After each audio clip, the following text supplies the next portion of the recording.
I just watching British Parliament and doing stretches.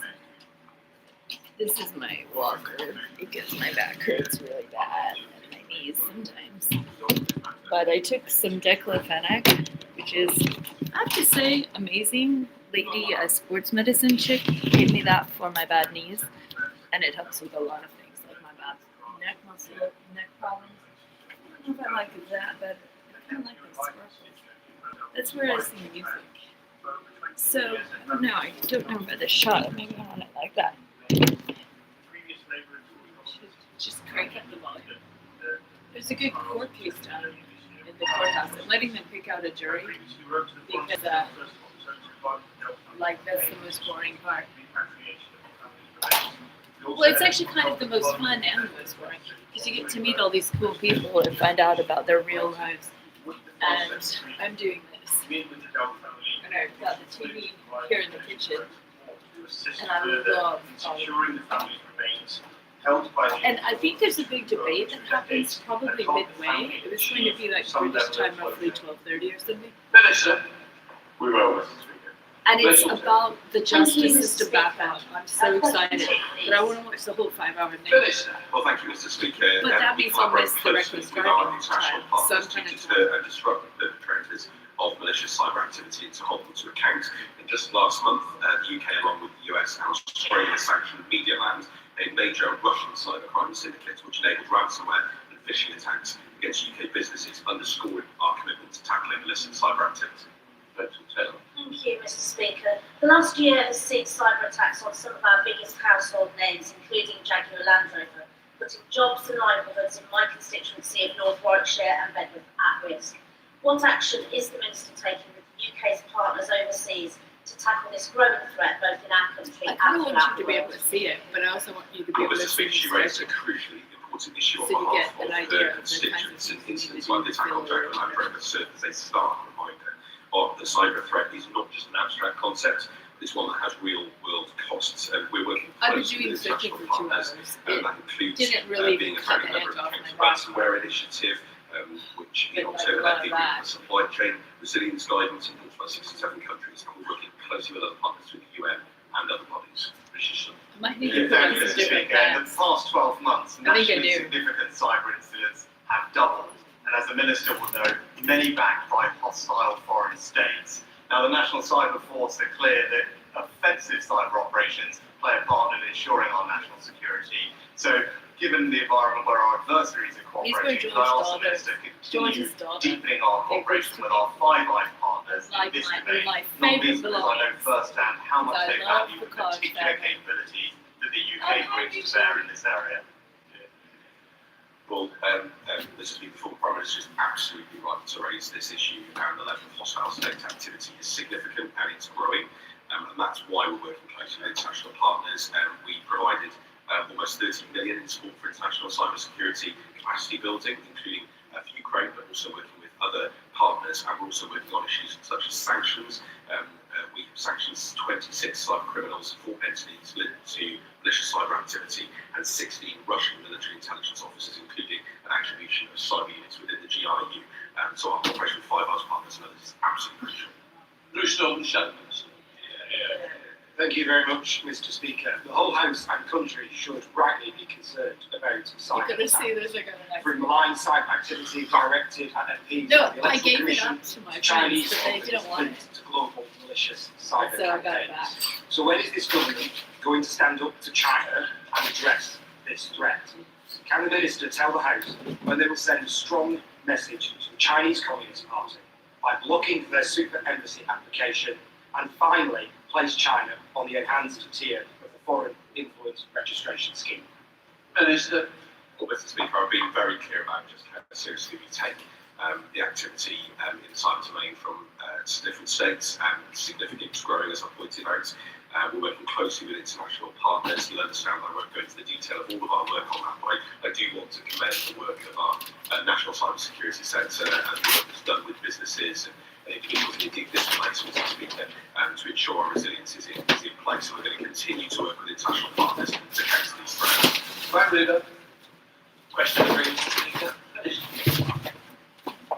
Mr. Speaker, Modern slavery refers to horrific situations in which individuals are exploited through coercion, threats, deception, forced labour and human trafficking. We are determined collectively to do all we can to end it. That's why we work through a range of multilateral bodies like the UN, G7 and the OSCE to prevent exploitation and eradicate all forms of modern slavery.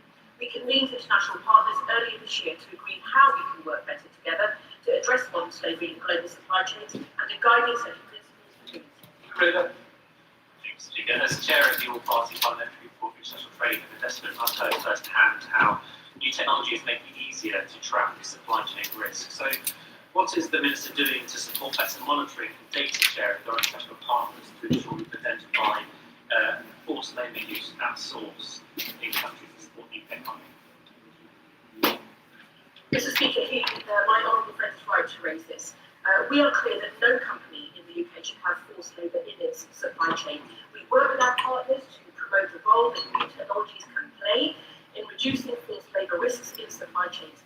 This includes developing an interactive tool to This is a really child cheap labour brand of risks in patchouli agricultural commodities that I supply think is chains, somewhat decent. satellite data to improve working conditions in South Asia's brick industry, and creating AI-powered chatbots that provide vulnerable workers with rights-based guidance. Mr. Speaker, will the Minister have discussions with some of the large retail chains where they often see occasions I like where that there is guy. misuse The of long labour, ponytail Scottish National versus Party guy. workers, He's particularly in Africa so and cool. Far East? Is it Chris Law? Raising this, and he will be aware that we believe no company in the UK should have forced labour in their supply chain. Oh, and they He may also be aware debate that the merits. trade, I just caught the end of strategy, it the government launched when a it was review live, of its approach but to they debate responsible business, basically cover-up, domestic violence policy. victims get And caught by it the is social important that state. we They work don't together get to make sure that we thrown eradicate to the dogs. slavery from any And then of us. one other guy was like So, nasty about the social state in Britain. for a secretary. Mr. Speaker, with permission, I will answer questions 4, 7, 18 and 19 together. The UK continues to strongly support Ukraine and the Ukrainian people in the face of She's really continued cute, Russian aggression, including appalling strikes against civilians this weekend. Last week, the Prime Minister convened the coalition of the winning leaders who welcomed US efforts to seek a just and lasting peace. And tomorrow, I will join other NATO foreign ministers and reaffirm UK support for a strong and sovereign Ukraine. Saruga. Thank you, Mr. Speaker. I thank the Secretary of State for her answer. Since 2022, 1,600 Ukrainians have sought refuge in Somerset away from Putin's war machine, many making Gaza and Somerton their home. But the US have led peace negotiations being dictated by Russia, risk excluding US security guarantees, leaving many Ukrainians in fear of returning to Ukraine. So what discussions has the Secretary of State had with Cabinet colleagues on implementing a pathway to settled status so Ukrainians may have a permanent future in the UK? Well, as she will know, I and many other people have been involved in welcoming people as part of the Home to Ukraine scheme, and we continue to do so and support the role that they are playing in our country, and that will continue. But I would also say that she referred to security guarantees. I will tell her that she's involved in direct discussions on the detail of how security guarantees would need to work is essential as part of a just and lasting peace. So, You're my queen. 24 Russia's peace plan proposes establishing a humanitarian committee to resolve outstanding issues such as prisoner exchanges on an all-for-all basis and the return of civilian detainees and hostages, including children. Thanks to the This free is bucks because this from approach replaces prisoners of war with stolen Vicky McAfee shot. afforded special protected status under the Fourth Geneva Convention. And may I ask the Secretary of State what guarantees she can provide that the UK will ensure all Geneva Convention signatories uphold their obligations to I'm already getting a better workout due to popping the live stream. It's like when I try harder on music just for running a Stolen gallery. children from Ukraine need to be returned to their families and to their country.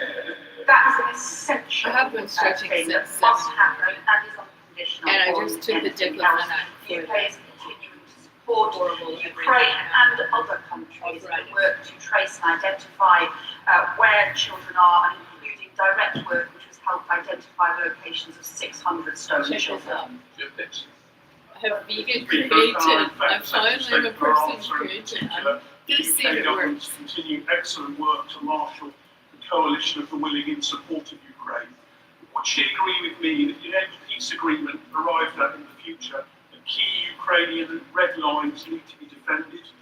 The preservation of Ukraine, key parts of the Donbass not under Russian control, no Russian imposed limits on Ukrainian armed forces, and freedom of the country to join NATO. Well, we have been clear throughout this that first and foremost, the future of Ukraine is for Ukrainians to decide. That means, as the Prime Minister said last week, borders should not be changed by force, but also that it has to be a sustainable peace, not just an opportunity for Putin to pause and then come again, because that would be not just a threat to the security of Ukraine, would also be a threat to the security of Europe. John Bell. Thank you, Mr. Speaker. A lasting peace in Ukraine can only be achieved if we remove the incentives for war.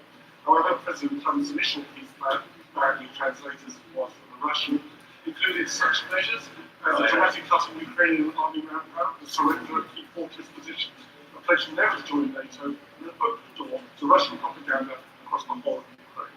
Would the Minister agree that peace on such terms would only encourage Putin to resume war in a few years' time, but on much stronger terms than today?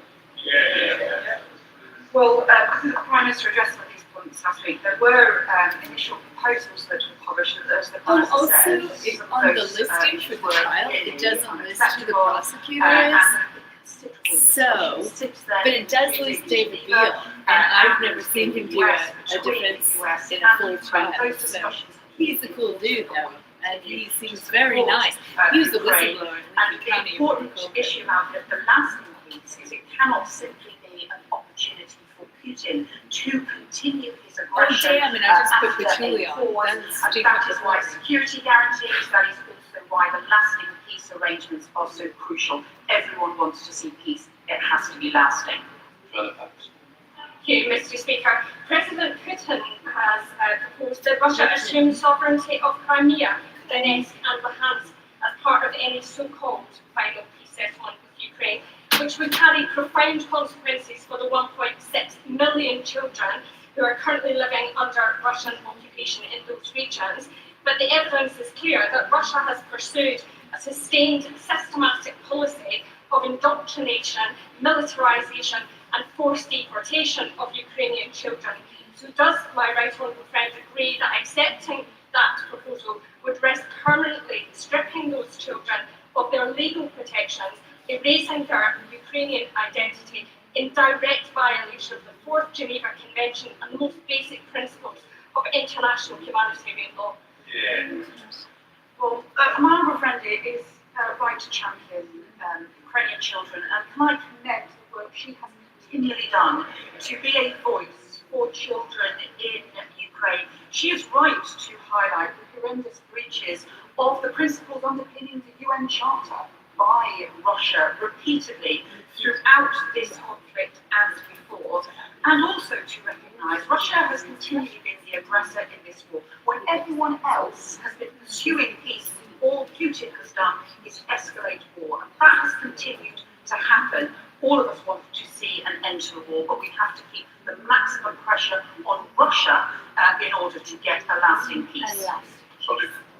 Thank you, Mr. Speaker. As we await the outcome of negotiations to end the war in Ukraine, which must be rooted in the voices and needs of the Ukrainian people, access to healthcare must be essential to rebuilding the nation. What steps is my right honourable friend taking to ensure UK factory construction strengthens rehabilitation and healthcare infrastructure, and will he meet with me to support my efforts to link allied health professionals in Ukraine? Well, I welcome my honourable friend's point, because we are clearly continuing to provide Ukraine with support that they need on military grounds to defend themselves, but we are also supporting the Ukrainian people who are being guided by the priorities the Ukrainian government has set out in terms of aid funding that we provide. That includes supporting their public services, but also crucially their energy infrastructure, which will be vital this winter. Shall the Minister Wetmore? Thank you, Mr. Speaker. We all want to see Ukraine, a country that has made huge sacrifices to defend its freedom, secure a peace on its own terms. To put pressure on Putin and weaken his ability to wage war, we must go harder after the money fueling his war machine. We've seen reports that Lashmi Mittal's company has been buying oil from Russia.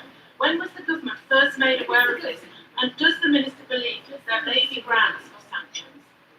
Press Secretary. Well, she will know that the government will know that the UK has led the processes around sanctions against Russian oil and gas in particular, and also to lead the way in encouraging other countries, including countries across the world, to withdraw from purchasing Russian oil and gas.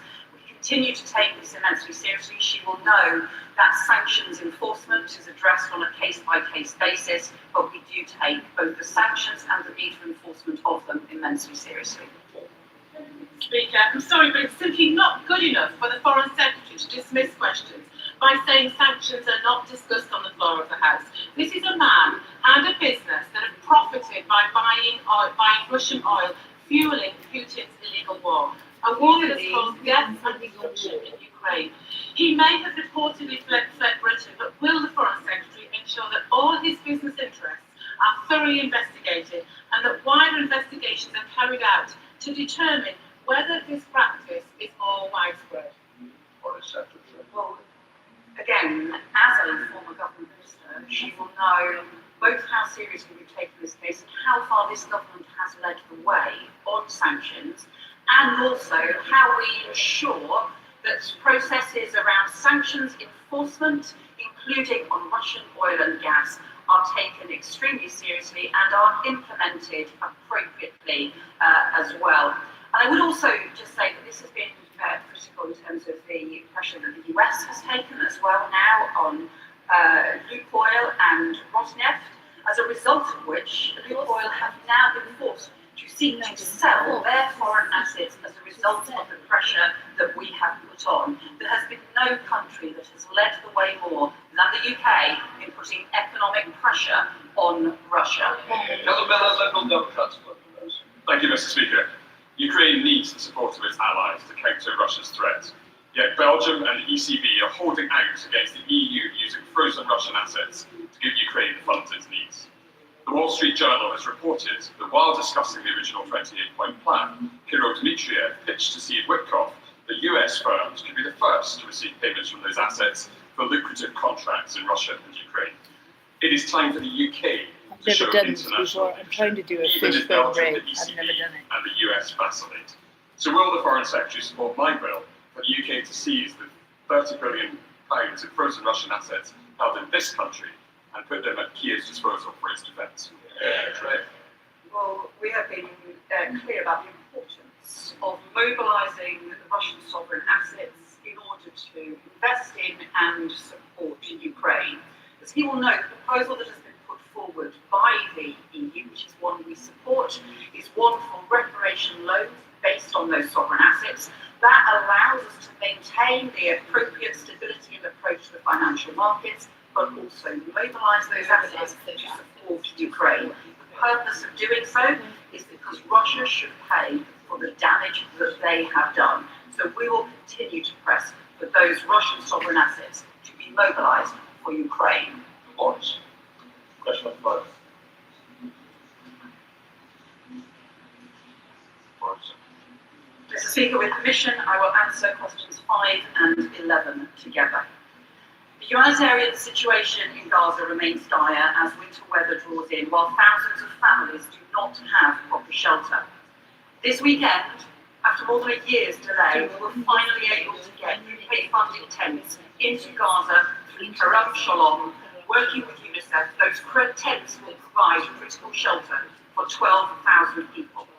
But more support is needed, and so from today, the government will also match pound for pound new donations to Disaster Emergency Committee Middle East Appeal over this winter, with an additional $3 million support through those charities to help those most in need and get support to families in Gaza. Thank you, Boris. response. I'm very concerned about the recent reports of 1,000 textbooks signed red lettering into Gaza. Can you just show me what's being done to make sure that any aid is given from the UK in terms of tents to provide shelter as the season approaches? That we're doing whatever we can to get those tents through the border to those in need most. Thank you, Madam President, for this question. We are continuing to press to get increased humanitarian aid in. The level of aid is now increasing, and as we have seen, we've been able to get the UK-funded tents into Gaza, but I have seen myself the warehouses in Amman, which are still holding UK-funded aid of wheat that could feed hundreds of thousands of people and that we need to get into Gaza, and that is why we need all of the crossings opened. More than two-thirds of Gaza's children, 700,000, are living in tents at high risk of preventable disease, and growing numbers are suffering malnutrition, diarrhea, and pneumonia. Given that the Trump plan called for a minimum of 600 trucks of humanitarian aid to enter Gaza daily, and nothing like that number are yet getting in, will my right honourable friend step up the government's efforts to secure sustained access for UNRWA and other critical humanitarian United Nations Human Rights Agency. But we desperately need the humanitarian aid into Gaza. My honourable friend is right that this is part of the 20-point peace plan. It has widespread. So I don't know what I'm doing. I sort of did a be like a different kind of brain. I love it how nobody's watching. That's the best part. So cool. But also for aid, for the restrictions on aid to be lifted, so that we can get into place the shelter pits and the equipment and the healthcare support families need. Mr. Speaker, the death toll in Gaza has now exceeded 70,000 people. Since the ceasefire, at least 357 Palestinians have been killed and 903 wounded, with Israel committing close to 600 violations, including recent video evidence of extrajudicial murders. Does the Minister agree that this suggests that this ceasefire is indeed a hope? Well, what I would say to the honourable members, that this ceasefire is fragile, but it's also crucial. And we cannot go back to the situation that we have had, the unbearable situation for the last 2 years. That is why we have said that there should be strengthened monitoring around the ceasefire, but also we need to make forward momentum, including having a Palestinian committee set up, including the humanitarian aid increasing, and also decommissioning proposals that we have put forward in order to remove weapons from Hamas. Mr. Speaker, a hindrance to the humanitarian aid is not just about supplies and the trickle of access that we have into Gaza, but it's also the safety and security of aid agencies operating within Gaza. So recently we witnessed 2 individuals gunned down in broad daylight by Israeli soldiers. Does the Minister believe that we now need to look at some international United Nations independent peace forces to actually assist in humanitarian work? Well, I think the honourable member was raising a couple of different issues there. The importance of making sure that aid workers can operate in Gaza is hugely important, and we continue to press for NGOs to be fully recognised so they can continue their important work. But I think he was also referring to the shocking footage of a shooting in the West Bank, which there must be a thorough, swift and transparent investigation, because I think the footage of that shooting was extremely disturbing. William Morton, shut. Thank you, Mr. Speaker. We've heard ministers in this House and elsewhere make claims about Israel and aid. Does the Foreign Secretary recognise the COGAT and CMCC figures showing 4,200 trucks of aid entering Gaza a week, meeting the targets agreed as the 20-point plan is implemented? Will she thank the COGAT team for their work in getting aid in, including those officers attacked by Hamas terrorists on the 7th of October, who remain committed to improving the humanitarian situation in Gaza? And does she agree the best way to secure more aid into Gaza is for the UK to work with partners to implement the ICF and to secure the elimination of Hamas? Well, I think the whole of the 20-point plan needs to be implemented. That includes the disarming of Hamas, it includes the introduction of the ISF, and also the withdrawal of the IDF as part of an overarching plan. What I would say to her on the humanitarian aid is, as I responded, it has increased. So there are more trucks going in. However, it is not enough, and it is not going to all areas of Gaza. And that is why it is crucial that all of the crossings need to be opened. Currently, the Jordanian crossing is still closed. Too many of the other crossings are still closed. So it's immensely important that those crossings are opened and the restrictions are lifted. Question 6, Mr. Speaker. Mr. Speaker, last week I met with incredibly brave Sudanese volunteers who run community-based emergency response rooms that the UK is supporting, and the stories that they told me were horrific. Despite pressures from all sides for a ceasefire, the conflict and atrocities are continuing. Alongside the Development Minister, the UK Special Envoy to Sudan, and our ambassadors and officials, I am in continual contact with the US, UAE, Egypt and Saudis, the members of the Quad, who are supporting action for a ceasefire, but we need that urgency of action. I thank the Foreign Secretary. This appalling civil war with all its atrocities, how concerned is the Foreign Secretary that actually the growing influence of Iran and the Muslim Brotherhood is leading to foment deliberately extremism, and that actually is leading to the rejection of ceasefire efforts by the Sudanese regime? Well, what I would say to your members, I'm deeply concerned about the escalation of this on all sides, both from the RSF and the SAF, despite the fact that there have been talks about ceasefires. Instead, we have seen continued action being taken, including in the Kordofans. I am deeply worried about the risks of further atrocities, and also about the impact that this has on security issues, on extremism issues, on migration issues, but most important of all, on this horrendous humanitarian crisis, which includes rape being used as a weapon of war. That is why it's essential we have the same coordinated energy, international energy, to get peace in Sudan that we saw to get a ceasefire in Gaza. So, Champion Sharon. Thank you, Mr. Speaker. The conflict has now reached 14 of the 18 Sudan states, and let me be frank, humanitarian aid has been falling. 2 weeks ago, I raised in this chamber compelling evidence that the RSF will be taking Wheeler before Christmas. So can I ask the Foreign Secretary what plans are being made for evacuation of civilians and humanitarian workers? Can the Minister update us on efforts the government is making to increase humanitarian support from our international partners, particularly those in the Middle East? And fundamentally, where are the women and civil society in securing the ceasefire and the peace? As the UN penholder, can she do much more to make sure that we amplify their voices? Can I welcome the way my honourable friend has continued to raise this issue and to shine a spotlight on Sudan and the atrocities. One of the emergency room volunteers that I met from Sudan last week has involved in providing support to young women, including children and young girls who have been brutally raped.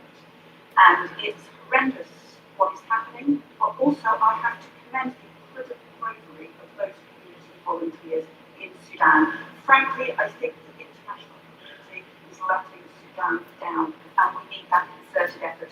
We have recently put through the resolution for the Human Rights Council, but we will continue to raise this with all our international partners. Mr. Speaker, I thank the Foreign Secretary for her answer and for seeing the volunteers from the emergency rooms last week. Mr. Speaker, we're advised that during his visit to It's one of the last ransomings. Saudi Crown Prince, let me say, asked President Trump to help stop the slaughter in Sudan and come up with a plan of action, and President Trump agreed to do so. As Sudan is a specific UK lead at the United Nations, can she ensure that this issue is on the agenda next time the President and our Prime Minister have one of their telephone calls? Well, I can say this is an issue, Sudan's an issue that I have already discussed on several occasions with the US Secretary of State, Marco Rubio, and will continue to do so. We have further discussions directly between other ministers Sudan because this it has to be a central priority for the entire international community. Currently, neither side is accepting the US-led ceasefire proposals, and that is why we need continued pressure from all sides on the warring parties that they sign up to the ceasefire, even simply a humanitarian truce, so we can get the talk started and get the aid in. Please stop. Thank you, Mr. Speaker. I'm very pleased to hear that she met with representatives of the emergency response rooms. I also met some of those incredibly brave volunteers, and of course, they're humanitarian organisations that will be strictly neutral throughout the war, yet they've been targeted by belligerents on all sides simply for trying to feed people. So can I ask, what representations has she made specifically about the need to protect emergency response room volunteers? I agree with all the points that my right honourable friend has made on this, because the bravery that these volunteers show has meant that they themselves are directly targeted. And they have been targeted, they described how, with each change of control from different warring parties, they then end up getting targeted again by the new warring party that has taken control of their area. It is absolutely horrendous what we are seeing, and we will continue to speak up for those Sudanese and other aid workers. Good job. Number 8, sir. Foreign Secretary. Mr. Speaker, can I, with permission, answer questions 8 and 15 together? China poses a series of national security threats, including espionage, cyber attacks, transnational repression, and support for Russia in its war against Ukraine. We challenge China robustly in relation to all of those threats. China is also our third largest trading partner and a country we need to cooperate with on international issues, including trade and climate change. Good job. Thank you, Mr. Speaker, and I thank the Foreign Secretary for that answer. There is a rumour going around Whitehall that the Foreign Secretary isn't the Foreign Secretary, and that the real Foreign Secretary is Mr. Jonathan Powell. And so that couldn't possibly be the case, of course, because that would make a mockery of the ability to hold the Foreign Secretary to account. So can the Foreign Secretary demonstrate that she really is in charge by telling us the precise instructions she gave Mr. Powell before he met the Chinese Foreign Minister 4 days ago? Well, I want to just say to the Honourable Member, as the Prime Minister set out yesterday, we do need not just strong action on security and on the economy in relation to China in our national interest, but we also need engagement with China. And frankly, since 2018, President Macron has visited China twice and is there again this week. President Trump, we know, met President Xi in October and will visit China in April. Yet until last November, there were no I'm going to take leader-level a meetings Sudafed with for China my for swollen 6 lymph nodes years. from Cisco 6 strangling me years June 13th under the very party hard, opposite. I would say violently, that through our national security and advisor, whatever through the other rest of the allergens are government, triggering and the through whole business, it is lymphatic important that we engage with monstrosity China on on my both neck. security and the economy. Jerome Mayo. Thank you, Mr. Speaker. And last night, the Prime Minister said some tough things about China. He said, and I quote, "It's time for a serious approach to the national security risk from China." So the first opportunity to demonstrate that serious approach is the planning application for China's new super embassy, complete as we now know it is with secret basement rooms. In her previous role, the Foreign Secretary wrote a letter in favour of the application, but with her new instructions from the Prime Minister, does she now agree that application should be refused? Well, as the Honourable Member will know, there is a planning process underway which is quasi-judicial, and so I cannot cut across that. In January, as Home Secretary, alongside the former Foreign Secretary, I wrote to the planning process setting out a number of national security considerations which required resolution before a decision can be made, and further updates will follow on that. But I can say to the House, national security has been and continues to be a core priority for the government. Thank you, Mr. Speaker. China clearly poses national security threats. It's also one of our largest trading partners and one of the biggest economies in the world. So does the Foreign Secretary agree that we should reject the binary choice between security and the economy and the bluster from the benches opposite, and we should instead focus on how to be strong on both national security and our economic interests. Well, Manfred's right that we need to ensure that we have areas where we strengthen our security against threats from China. That includes on issues around cyber threats and also transnational repression. It also includes responding to issues around economic security, for example, around the supply of critical minerals across the world. And we also need to engage with China on issues around trade, on issues around climate change, because frankly, that is what is in our national interest, and we would be letting the country down if we did not engage on both security and the economy in our national interest. Mr. Speaker, 2 weeks ago, the Security Minister came to the House to describe sustained efforts by China to infiltrate Parliament and that the security agencies were launching espionage action plan.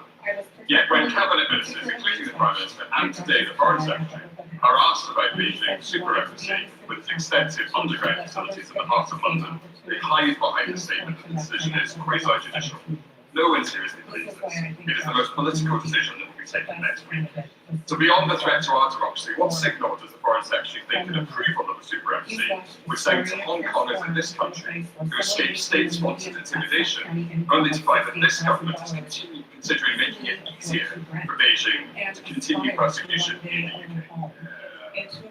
Well, I'll just obviously remind him of the due process in the planning system, which I'm sure he and his party would be the first to complain about if due process was not followed.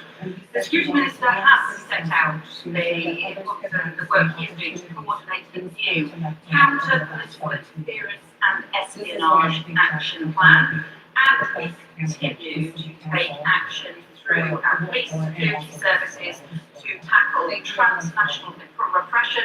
We will not tolerate any attempts by foreign governments to coerce, intimidate, harass or harm their critics overseas, especially in the UK. Thank you, Mr. Speaker. Question number 9. Minister.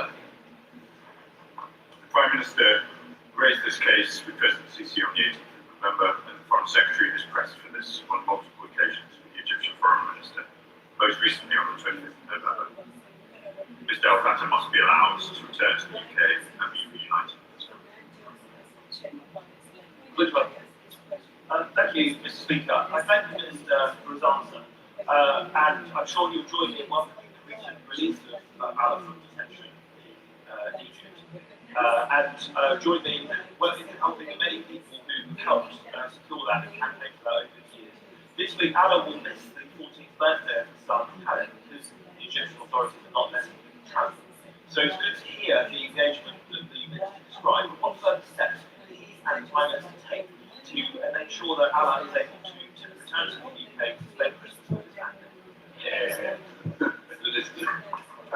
Mr. Speaker, I've set out some of the steps that we've already taken. I met with Mr. Del Fattah in Cairo last month. I'm in regular contact with his family. I can assure the honourable member that this is right at the top of my priority list, alongside that of the Foreign Secretary of Finance. Thank you, Mr. Speaker. Ryan Hughes has been unfairly incarcerated in Dubai for the last 17 years. His son was 6 when his son's now 23 years old. 150 parliamentarians across both houses wrote to the Dubai authorities asking for his release on National Day today. I asked the Foreign Secretary to use those offices.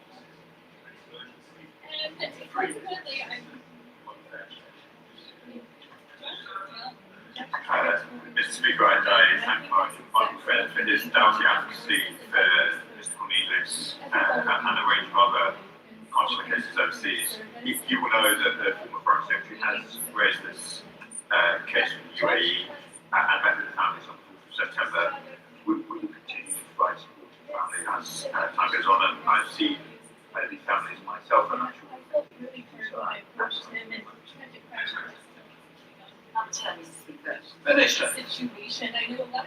Mr. Speaker, the continued erosion of democratic rights and freedoms in Hong Kong is a matter that is deeply concerning to the whole of this House. And in October, the Foreign Secretary submitted to the government agency 6 latest monthly report from Hong Kong, which details how national security legislation is diminishing Hong Kong's political autonomy. We will continue to champion the rights and the freedoms of the people of Hong Kong, including through our British National Overseas Visa route and by raising human rights at every opportunity.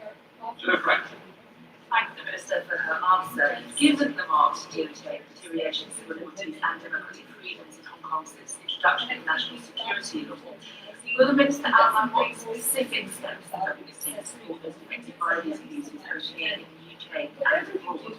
My constituents here often many of Hong Kong nationals in the Hemisphere and Vienna route remain deeply worried about family members who are still in Hong Kong.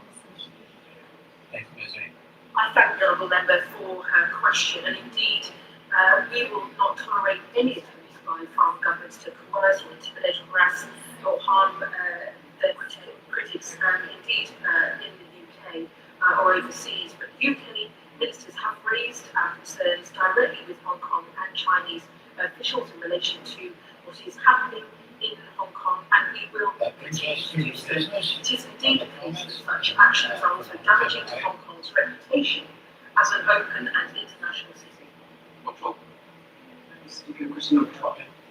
Minister. Well, thank you, Mr. Speaker. We are working across government to build a new strategic partnership with the EU, and Foreign Secretary and I meet regularly with European partners, and I'll be doing so later this week.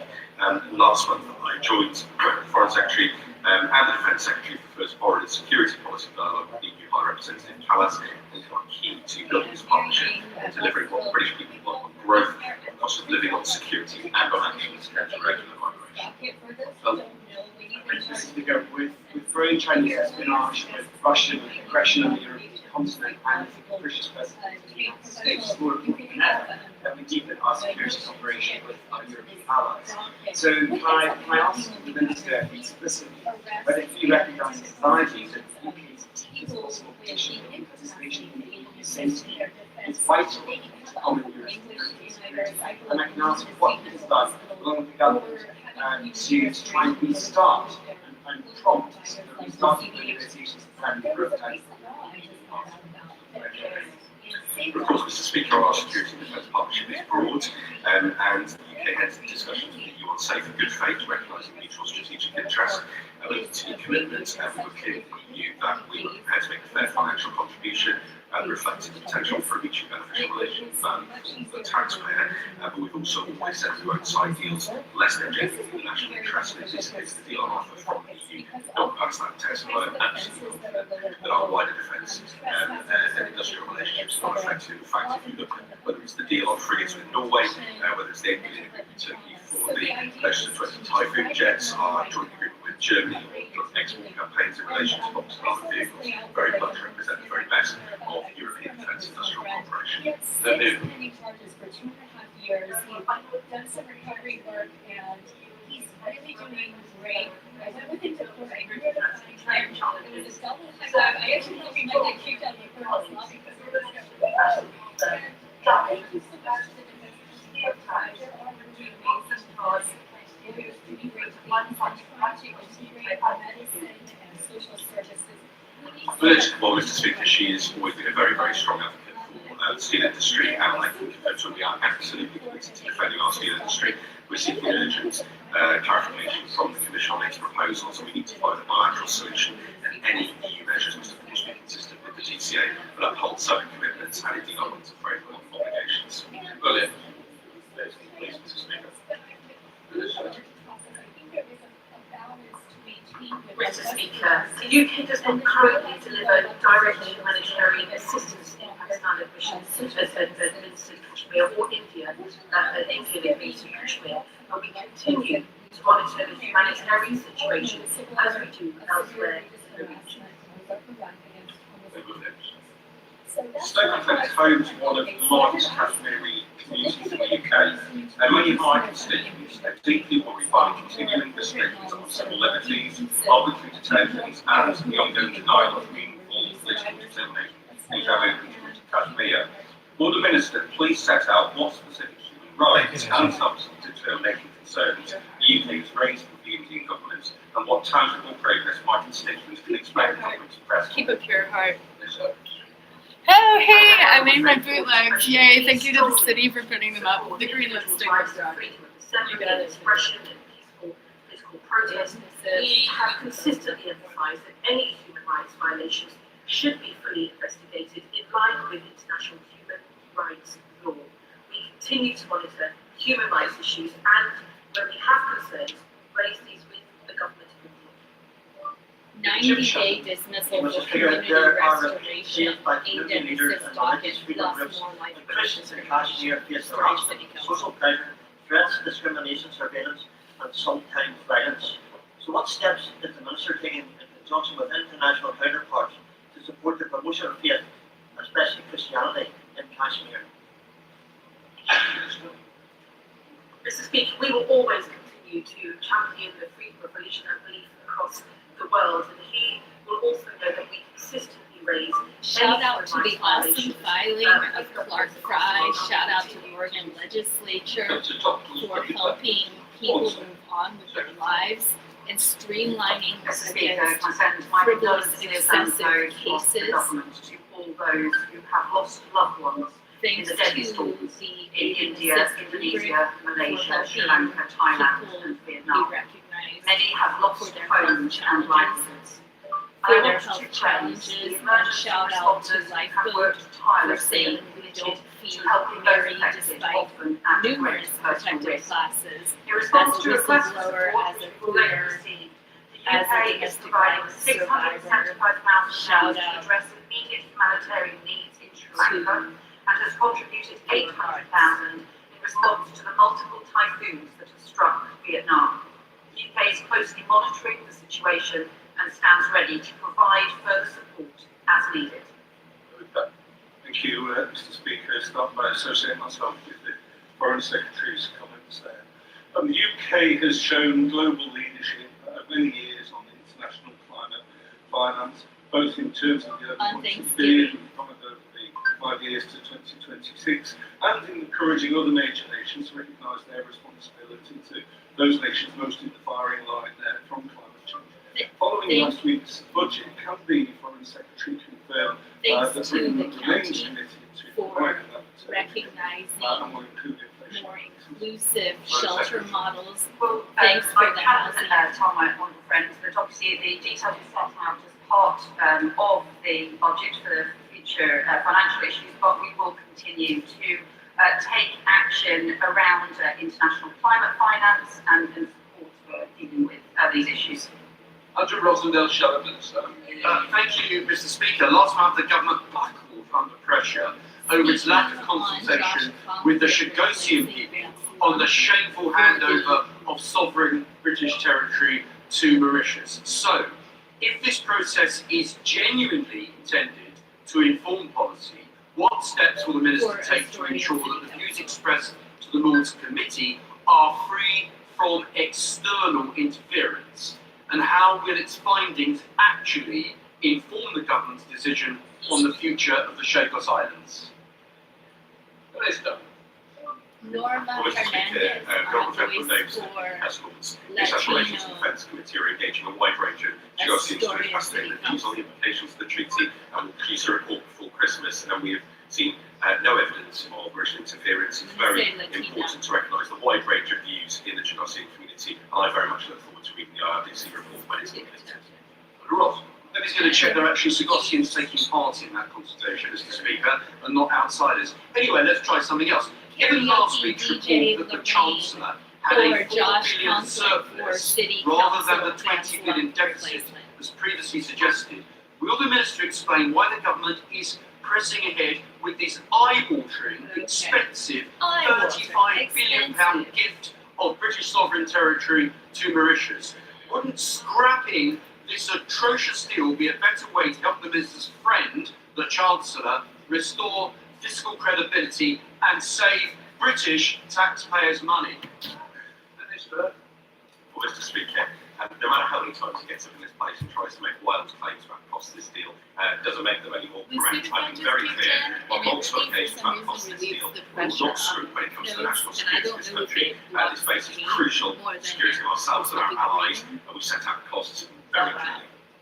When was that? Thank you, Mr. Speaker. The freedom to practice or not practice their faith without fear is a fundamental human right. I welcome the government's commitment to promoting this for Christians and other religious communities through the appointment of the UK Special Envoy for Religious Freedom. Will the Minister explain how the FCDO continue to use its diplomatic networks and international partnerships to support all faith and non-faith people? Mr. Speaker, my honourable friend is right. In line with our strategy launched this year, we continue to champion every community's right to worship or not without fear or discrimination. Our special envoy works with partners and alongside our diplomatic network to protect this right by multilateral fora and through targeted interventions in key countries to uphold the right to freedom of thought. Oh, so Numira Pass is going to be in Thank you, Mr. the Speaker. Mother Teresa Australia Lab. has listed Iran's IRGC as a state sponsor There's of some terrorism. So, ambiguously what discussions have what ministers kind of had with their attraction is Australian this between counterparts about matching this important action against terror at home and abroad? We continue to have many strong conversations with our Five Eyes partners on a range of issues around both state threats and terror threats. You will also know that the government has committed to strengthening the law so that we can have new prescribing tools that can apply to state threats as well as to terrorism threats. And we also take immensely seriously any threat issues to our national security from Iran. Thank you, Mr. Speaker. The Minister will be aware of the work of the Westminster Foundation for Democracy and other organisations like it, which seek to strengthen democratic governance around the world. As has been clear today, foreign actors all over the world are seeking to erode political systems that promote democracy. Can I ask what the FCDO is doing to help address the global erosion of democracy?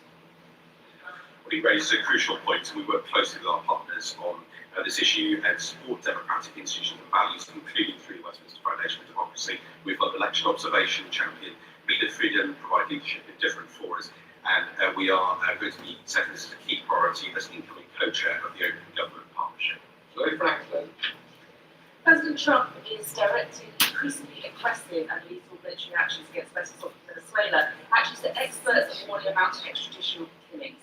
While the UK has paused some intelligence sharing in response, will the Minister now go further, explicitly condemn these actions and ensure Britain pushes back against this escalation and any further actions outside international law by the Trump administration?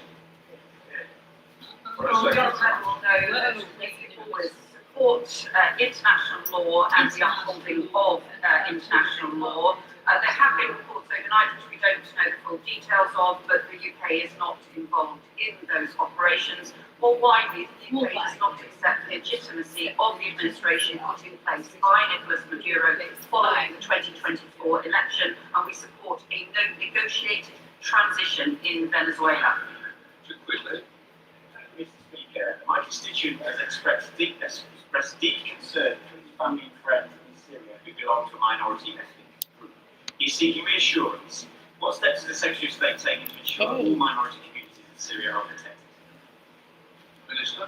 I thank my honourable friend for the important question. We have consistently advocated for an inclusive political transition and underlined the importance of protecting the rights of all Syrians, publicly and in our engagement with the Syrian government. Van Deusen's daughter-in-law Trudy smiles at me, and I was like, "Hey, Trudy," and that makes me friends with Bruce Jones, who smiles at me, Arlene Lemare's son Todd, and Arlene, and holding perpetrators of violence to account.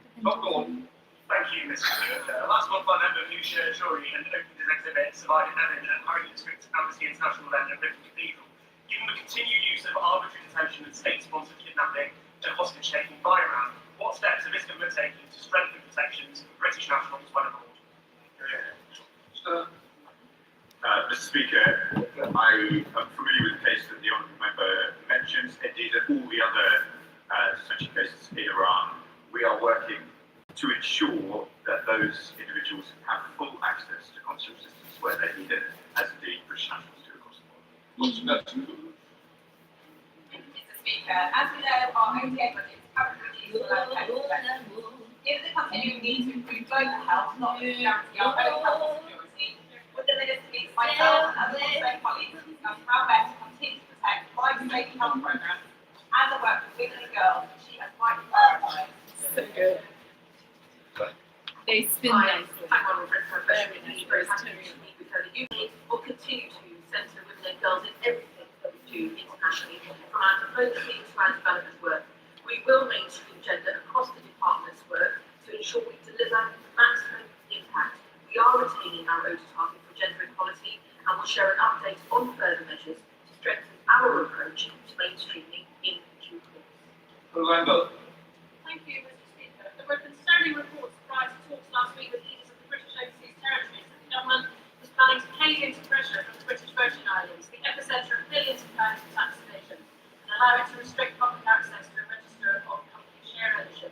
The Cabinet Secretary of State informed the House that the outcome of last week's talks and reassured the British public that the government will force British Overseas Territories to comply with the law. Government will force overseas British territories to comply with the law. Well, you can find the communique online, Mr. Speaker, and the Economic Secretary to the Treasury, and I met with the leaders from the overseas territories last week at a very successful joint ministerial council. And again, I set out very clearly our expectations on registers of beneficial ownership.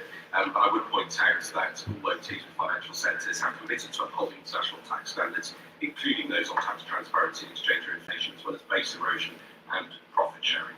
Mr. Speaker, since the beginning of 2025, Archer has documented more than 1,600 attacks in the West Bank perpetrated by Israeli settlers. So what more can the UK be doing in terms of sanctions for illegal settler outlaws, settlement trade, and to hold the Israeli government to account? Mr. Speaker, on the 27th of November, the UK, France, Germany and Italy condemned collectively the massive increase in settler violence against Palestinian civilians in the West Bank. The pace of settlement building in the West Bank continues unabated, as my honourable friends knows well, and I know that she has been engaged on these issues for some time. Israel must stop settlement expansion. It must crack down on settler violence, which has reached record levels. This government has introduced 3 waves of sanctions focused on settlements, including against Mr. Benjamin. Robin Swan. Thank you very much, Mr. Speaker. In an earlier answer, the Foreign Secretary said that trade relations between China and the UK were of a national interest. To that extent, can I ask what conversations her department had with Invest Northern Ireland prior to it signing a cooperation framework memorandum of understanding with the China Chamber of Commerce in the UK? Minister. Mr. Speaker, this government supports UK businesses to do business with China whilst being open-eyed to any risks. Richard Berger. Thank you, Mr. Speaker. On Donald Trump's threats of military action against oil-rich Venezuela, reports suggest that British military personnel are aboard the US warships heading towards Venezuela. So will the Foreign Secretary therefore make clear that Britain will have no involvement at all, including troops in US warships, in any Trump-led military intervention there? Mr. Speaker, as Foreign Secretary made clear a moment ago, the UK is not involved in these operations. The reports overnight which we don't know the full detail, which the US will respond to. We've been very clear that we expect all nations to operate in line with international law. Thank you, Mr. Speaker. The Elections Act expanded the franchise to over 3 million British nationals overseas. As MPs from the He looks like Diana. who live in our constituencies, but we don't know who they are or where they are, how can our embassies help? Mr. Speaker, the Foreign Secretary works closely with Cabinet colleagues on a number of issues, including overseas voter registration. We encourage all British nationals to register as overseas voters if they move or live abroad, as has been the approach of successive governments. We keep Gov.uk under constant review, and British nationals abroad can contact their local embassy or High Commission for further information. Debbie Abrahams. Mr. Speaker, in 2023, parliamentarians was set up in the aftermath of the terror attack in Israel and the killings of innocent Gazan civilians. On International Human Rights Day, next Wednesday, would the Foreign Secretary and her team and everyone here join the Parliamentarians for Peace vigil and the will host event? Minister. I will do my very utmost, as I'm sure other ministers will. Thank you, Mr. Speaker. The Child Nutrition Fund is one of the most effective ways to enhance the impact and value for money or border spending by mobilising domestic resources, philanthropic and private capital, having the potential to multiply UK border contributions by as much as sixfold. In 2023, the UK One of my favourite films that I ever made was contribution to the Child Nutrition Fund. Dancing to Prokofiev at my mom's house. And I was so skinny from like starving myself on pomegranate juice pretty much like alone. We've a commitment to addressing malnutrition and nutrition for Gareth Summits in 2025, as he knows, and we continue to support the Child Nutrition Fund, which funds treatment of acute malnutrition. We're providing technical assistance, and we're supporting countries to integrate nutrition across sectors. Thank you, Mr. Speaker. With winter settling in and thousands of garden children still acutely malnourished, will the Right Honourable Friend work with international partners so we can go further and faster to help these children? I can say yes, we will. That is why we have announced today that we will support the Disaster Emergencies Committee's Middle East appeal through the winter with a pound-for-pound matching of further £3 million to help support people who have gone through the winter. Thank you, Mr. Speaker. The White House has expressed concerns about sensitive cables that run under Royal Mint Court, as have the Dutch, Swiss and Swedish governments. I understand that the Foreign Office has denied the presence of such cables to the US government, and the Cabinet Office has denied it to the press. So will the Foreign Secretary stand up and just make very clear to the House of Commons that there are no such cables running beneath or near the site, yes or no? Foreign Secretary. Speaker, we always make national security considerations a central priority, and we continue to hold a range of discussions on national security issues with the US and with other partners. And I would just say to the honourable member, under his party, the Defence Secretary was sacked for leaking national security information, the Home Secretary was sacked for national security breaches, and they left us with the smallest army since Napoleon. We won't take any lectures from the Conservatives. We won't take any lectures. We won't take any lectures from Georgia against democratic backsliding and crackdowns on political opponents, which is deeply concerning, including those who knew what was strong links with ISIS. What more can be done with allies to increase diplomatic pressure? She raises Can't this believe very, very everyone's missing out on this show. backsliding in Georgia. We've issued a number of sanctions, as she'll be aware, and I've raised concerns directly with Georgian Dream representatives, and we'll continue to follow the situation closely. Thank you, Mr. Speaker. Today is UAE National Day, marking 54 years since its full independence. In that time, it has become one of our nation's staunchest allies and a key investor benefiting constituencies up and down the country. As chairman of the APPG, will the Foreign Secretary join me in congratulating them and recommitting to this key strategic relationship? Mr. Speaker, I will. I was delighted to see my Emirati counterpart just yesterday. We had a minister representing the British government at the Emirati National Day. They are a key partner. I welcome their investments all over the country, and we take the relationship straight to Ms. Johnson. Thank you, Mr. Speaker. In July 2024, the ICJ ruled in its advisory opinion that Israeli settlements and occupation are illegal and needed to be entered and dismantled retrospectively.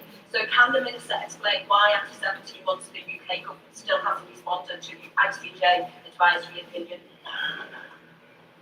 Mr. Speaker, the advisory opinion is an important piece of international legal opinion if we're taking our time and making sure we have an adequate response. But I just remind my honourable friend, it's not like nothing has happened over the course of the last few months. We have recognised the Palestinian state. That is absolutely central in the deliberations of the advisory opinion, and we've done many other things too, as will be discussed in the course of the session. Question, Dr. Licha.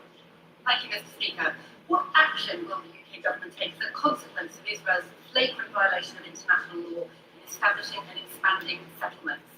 The lack of action creates a culture of impunity in which Israel feels able to greenlight the expansion of the E1 settlement, breaking division between the West Bank and East Jerusalem, putting a nail in the coffin of the two-state solution. Will the Foreign Secretary ban trade with illegal settlements to show that violating international law has consequences?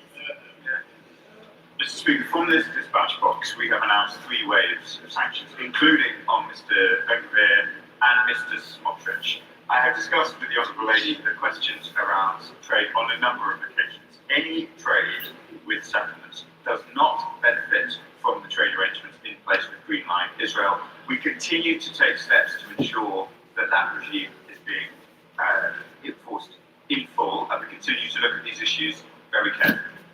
That completes questions. We'll from bench change over.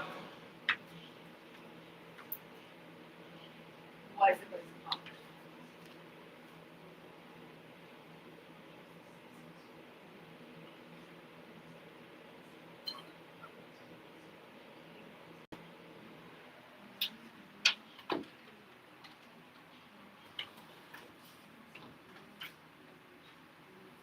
I now call the Justice Secretary, David Lammy. Yay! Yay, we got through this. Speaker, Where are with we? your permission, I will make a statement on An hour criminal in. court reform. As the House is aware, the first part of the independent review of the criminal court was published in July. I'm grateful to its chair, Sir Brian Levison, one of the foremost judges of his generation, and his expert advisors, Professor David Omron, Chris Mayer, and Sean McNally. With this review, Sir Brian has reduced the blueprint for once in a generation court reform. It's desperately needed, Mr. Speaker, because this government inherited an emergency in our courts, a record and rising backlog currently of 2,000 cases, victims facing agonising delays, with some trials not listed for years. All the while, defendants bide their time. The rate has decreased every year since the year 2000. And in the year to June, 11,000 cases were dropped after a charge because victims no longer supported or failed to support the case. Behind the statistics are real people.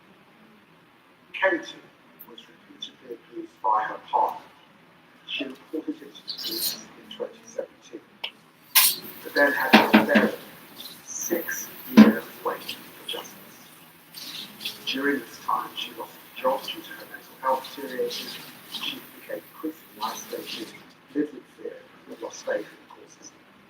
Mr. Speaker, this is not isolated, it's systemic. We're all proud of our justice system, including Magna Carta. But we must never forget that it implores us not to deny or delay justice.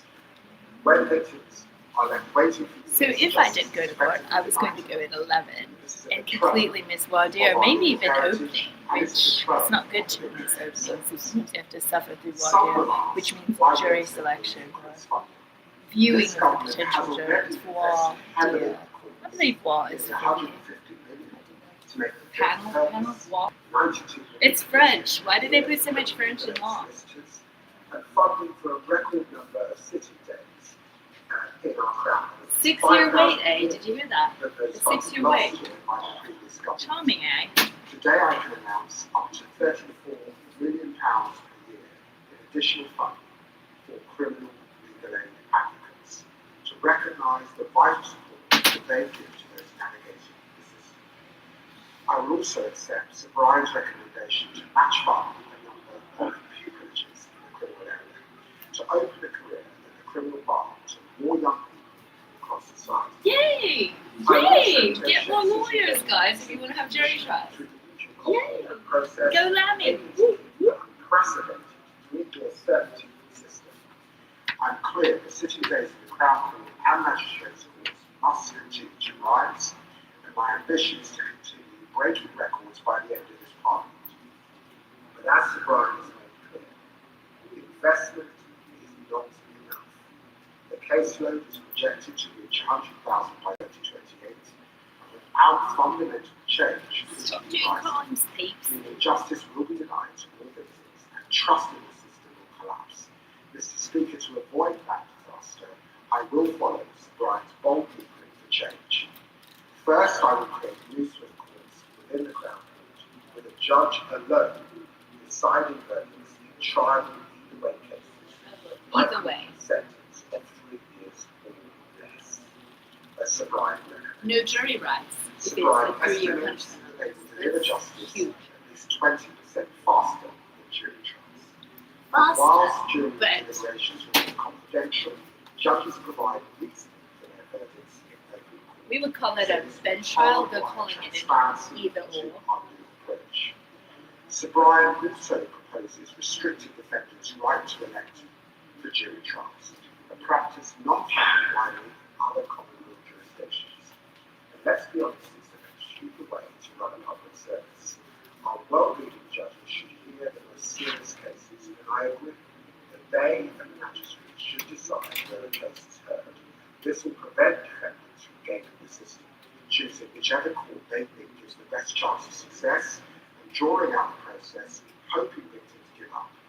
And I will limit appeals from the magistrates' court so that they are only allowed on points of law to prevent justice being delayed further. Alongside these changes, we will increase magistrates' court sentencing hours to 18 months, so they can take a greater proportion of lower-level offending and relieve pressure on the Crown Court. I will also take power to extend that to 2 years, should it become necessary to relieve further pressure. And when it comes to exceptionally technical and lengthy fraud and financial trials, judges will be able to sit without a jury where appropriate. While these cases are small in number, they place undue pressures on juries to sit for months, a significant interference in their personal and professional lives.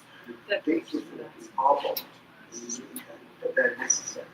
I'm clear that jury trials will continue to be the Can't take knitting needles into the courthouse anymore since they have security. Those likely to receive the sentence over 3 years and all indictment-only offences. Among others, it will include rape, murder, manslaughter, responding harm, robbery, and arson with intent to kill.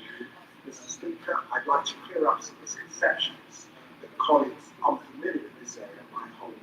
In England and Wales, magistrates have long done the vast majority of criminal cases.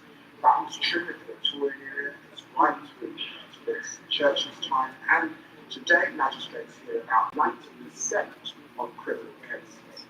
In fact, only 3% of trial cases in England and Wales will ever go before a jury, and almost 3/4 of all trials going to the Crown Court will continue to be heard by them under our changes. The party opposite talk about the Crown Court as if it were an ancient institution.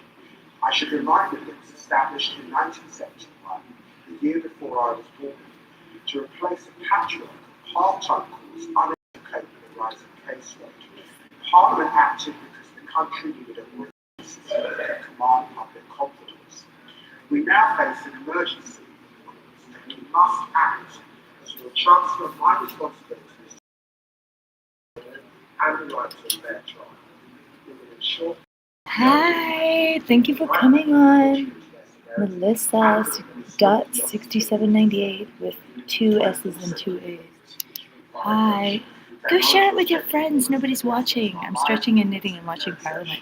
They're talking about kind of like getting rid of jury trials for lower level offenses. It's pretty intriguing.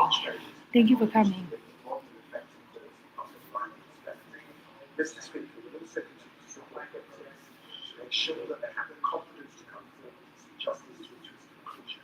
I announced this week that I will provide multi-year funding for victim support services, including specialist emotional and practical support for victims of domestic violence and domestic abuse, and increase budgets to reflect rising costs.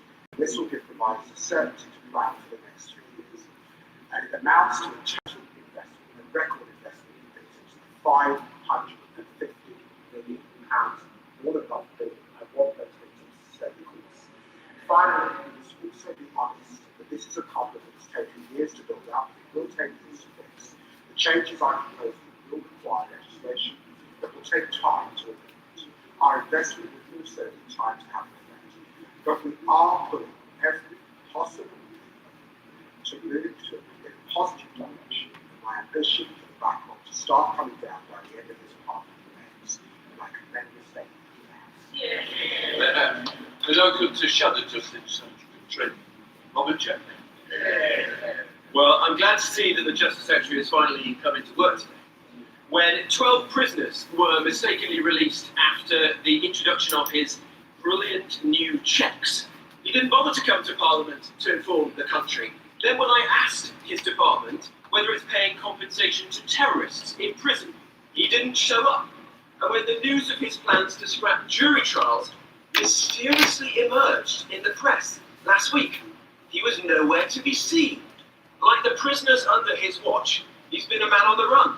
The Lamy Dodger of this sorry charade for a government. But now today we are blessed. Blessed with his presence. And his past is catching up with him.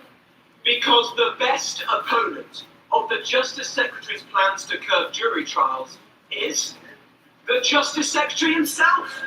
In 2020, he said, criminal trials without juries are a bad idea.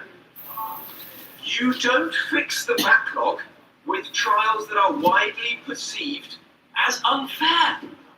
In 2017, in his report into prejudice in the criminal justice system, he found juries, and I quote, act as a filter for prejudice. But now he's become Justice Secretary, he's scrapping the very institution he once lauded. Which is it?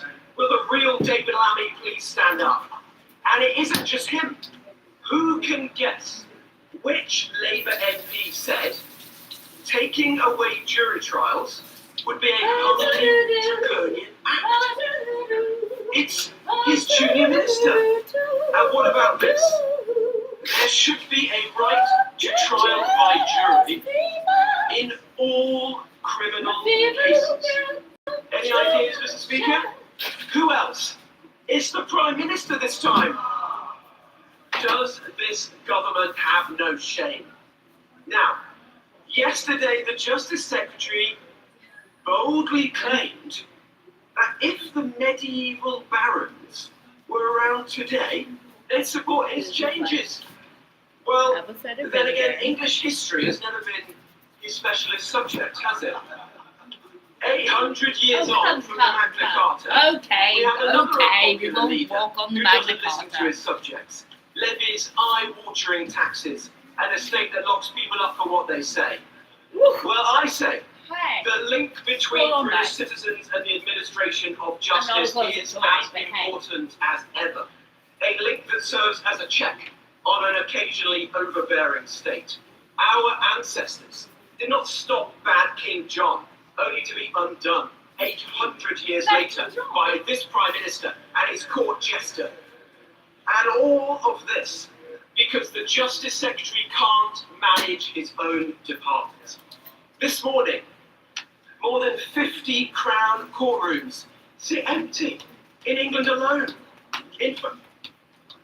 Can I just gently say, I wanted quite rightly the Justice Secretary to be heard without comment from the front benches, so I certainly expect the same. Do we understand? Thank you, Mr. Speaker. This morning, more than 50 Crown courtrooms sit empty in England alone. In fact, over 21,000 court days have gone unused. I disagree this with year. many passages of this book, but Not it because is there are very too many personally one jurists, person's but opinion. because the Justice Oh, Secretary won't you fund the feel sitting that. days. At least Had that's he how I done could. so, I the took backlog would have a shrunk sports by up to 10,000 anti-inflammatory cases, for how rather horrible than my it's knees are. risen this So year. yeah, I'm The truth completely is, medicated, scrapping and jurors it's is pretty a non-toxic, but you choice. can't even take it This every day. government could But find I the have money to horrible bear down on the arthritis. I'm backlog 48. of asylum But this is a claims. good book, It could basically. It find was the very money to erudite spend more and on very benefits, charming, and it's very of just its not era, to I believe fund the 2008. courts to sit round the clock. And I Last disagree year, with the quite a lot entire of it, budget but for it's still courts worth in reading. England was £5.5 billion, almost exactly the same amount of money, £5.4 billion, that was spent on illegal migrants. He defends their rights under the ECHR, but not our rights under Magna Carta. European And Convention on for Human what? Rights. He can't even guarantee. Oh, what that a good in point. 4 You defend years' European human time, rights, but not this will British. reduce the backlog. With That's this human Justice rights for you, Secretary, it is justice delayed and justice This is denied. not So I ask him, much of the rest of the package announced today is sensible, but why has it taken 17 months? The Bar Council, the Law Society, the Criminal Bar Association have all said that jury trials are not the problem. I'm not the problem. Listen, Ron, it's very hard when you're looking at the doors. Mr. Speaker. So why did he not start by why did he not start by reforming the probation service, the court listings, and tackling delays from late prison transfers? Why has he still not taken up the Lady Chief Justice on all the sitting days she's offered him? And lastly, why on earth does this Justice Secretary think he has a mandate to rip up centuries of jury trials without even a mention of it in his party's manifesto? In his twisted logic, he says he's scrapping juries to save them. But be in no doubt, if the Justice Secretary gets away with this, it's the beginning of the end of jury trials. He's already in retreat. Let's unite to send him packing for good. Justice Secretary. Well, I'm very grateful to the Shadow Justice Secretary, and I am a little surprised that in his tirade, he never once mentioned victims. Not once. Not once in his clip did he talk about the people waiting in backlog. He's boasted about himself as an armchair historian. Can I just give him in 2019, City Days Crown. Okay, so Born Slippy from Trader Metal needles are slippery, so you slip your needle. Look at the ransom behind me. I like it. Trials. And many of us remember over those 40 years of austerity, the magistrate courts that closed in local communities, the Crown courts that closed in local communities under his watch. It was a political decision, not my words, the words of the senior presiding judge of England and Wales. I wonder how he tried to blame the pandemic for that decision. Talks about what I tweeted in 2020. We are saving and protecting jury trials. Jury trials will continue. He talks about trial by jury as if we live in the United States. 90% of criminal trials, 1.3 million, are done by our magistrate. Our magistrate in this country, which has existed for 650 years, and we are going to grow our magistrates. We Hope that doesn't fall out. I made a bad talks about the Magna Carta. Yes, Article 9 establishes the jury trial, which we are proud of, and 39 establishes the jury trial, and it establishes a fair trial. But he knows too that Article 40 asks us not to delay justice. Delay. Okay, so and that is why we need reform. He knows too that the Conservatives took the juries away from defamation cases in 2013. Back in 1933, we had juries sitting in civil cases. So of course we reform. They don't have civil juries. Oh, heck. He knows also that because of DNA evidence, because of CCTV, for a whole raft of reasons, police arresting 10% more, we have a demand issue. We must meet that challenge, and we must ensure that we put the victim at the centre of our justice. That's who it's there for, and it's why he should have mentioned it. And this will also chair of the Justice. Speaker, can I first recognise the commitment? Oh, hey, somebody's talking. Sorry. You come up with my glasses. Hey there. I think this. Is a threat to our whole system of criminal justice. No, I don't think I do Instagram, but some people put me. Go to Harper777. That's one of my friends. She likes to put me on her Insta. And if I'm on somebody else's Insta, it's not me, but like there's probably like a million people that look like me. And there are many Mary Angs, which I am a different one. But thank you for looking for me. Which not only restrict the role of jurors, but substantially extend the powers of magistrates and judges sitting alone.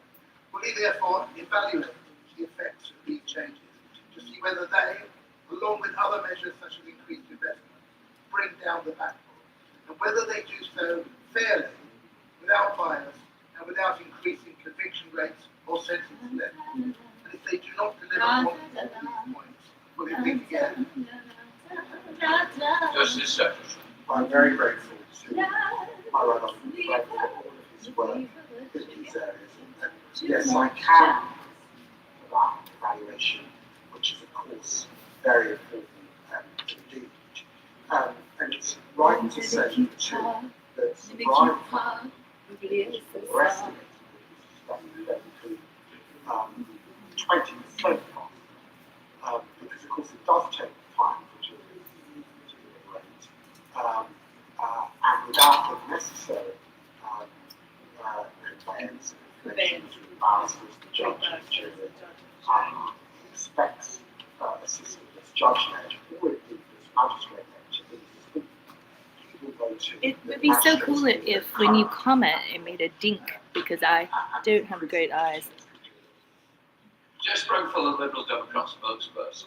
Mr. Speaker, the announcement today of the government's plan to reduce the use of trial by jury would be an historic upheaval of our court system with profound consequences.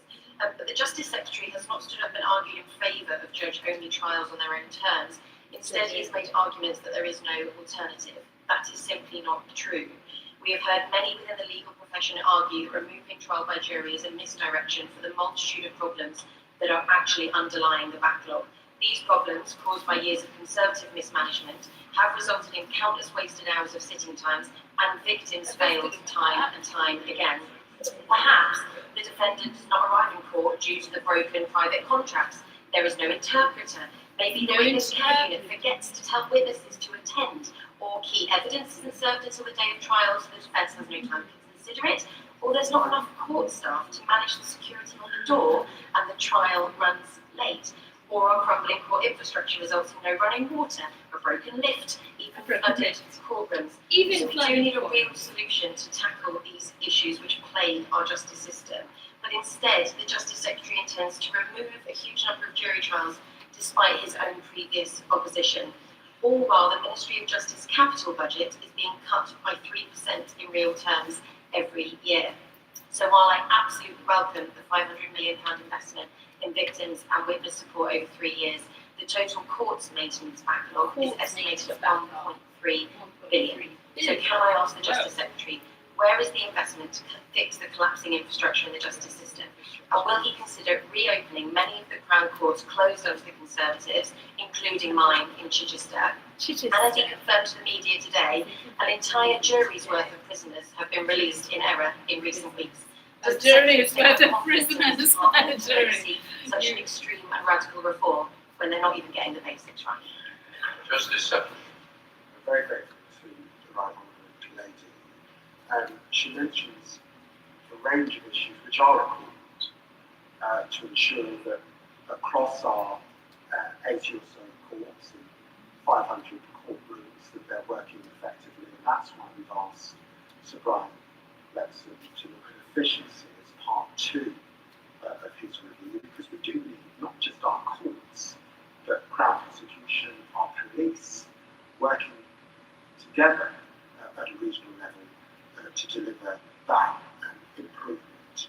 I would just say to her that when we're thinking about those the way cases, I do think it's legitimate for the government to take a view on, for example, whether a driving license fraud or fly tipping or the theft of a bike requires a jury trial, which will last 2 days, let's say, or actually can be dealt with by a magistrate or by a judge. And I know. No, I am an old person who used to be kind of good at yoga, and I really liked ballet and watched a lot of it, especially during COVID, and I always liked it, but I was like a big walker, and I kind of tried to run it a little bit, but I would get winded. But I really like dance and Martha Graham and modern dance and ballet and any kind of dance actually, and I need to get more fit because I'm getting close to 50. But I really wanted to see this, and I never filmed in this manner, but here, but I felt like it. So I just realized too, the joy of Parliament is kind of a reference to the joy of cooking, but it wasn't directly, but I think it's really funny and ironic that it's in a kitchen. And Julia Child was affiliated with the British government in some regard. And women who will undoubtedly suffer miscarriages of justice if the right to trial by jury is prohibited. And I would quote from a lawyer: the right to trial by jury is an important factor in the delicate balance between the power of the state and the freedom of the individual. The further it is restricted, the greater the imbalance. That lawyer is our current Prime Minister. That lawyer He is wrote our that current in 1992. 1992. It was true then, and it is true today. How can the Chancellor stand up and propose a limitation of the right to trial by jury when he knows perfectly well the category of defendant who will suffer the inoffensive? Justice Secretary. Can I say I'm very grateful to my right honourable friend, and I'm hugely grateful for her expertise in these areas. She will know that Somebody lots of talked. things to do with politics. Many women are affected. Oh, cool. Stretching in irrelevant places. Oh, I know. And I think public stretching is a point of activism. We should just make stretching really normal because it's so much better than just taking pills all the time. I think I wanted to, but I did a little prancing for a couple of like high school dance classes, a couple of ballet classes. But I was very shy of how I looked especially in pale pink. When I was a little 3-year-old, I was mortified to. Pale pink wasn't very flattering. Oh, that's very kind of you. Thank you for watching. Yeah, and keep it with you. Stay active. That's actually a part of my idea is like to inspire people to be active because I know so many people that suffer from back pain and compressed things, and I just think generally being active is the best thing ever. And I love to go for walks, and I love to help people be more healthy. I think the government deserves credit for taking seriously a serious report into a serious problem. But can I ask the Secretary of State whether it is his preference that the changes he's outlined to jury trial are permanent or will recede when the problem of backlogs recedes? I also ask him in relation to judges alone deciding either way cases. He knows that Sir Brian's recommendations of the presumption should be that for cases where the sentence may be 3 years or less, that it should be a judge-only trial. But that, of course, is a presumption that could be rebutted. Is it the government's intention that that should be a presumption, not a definitive rule?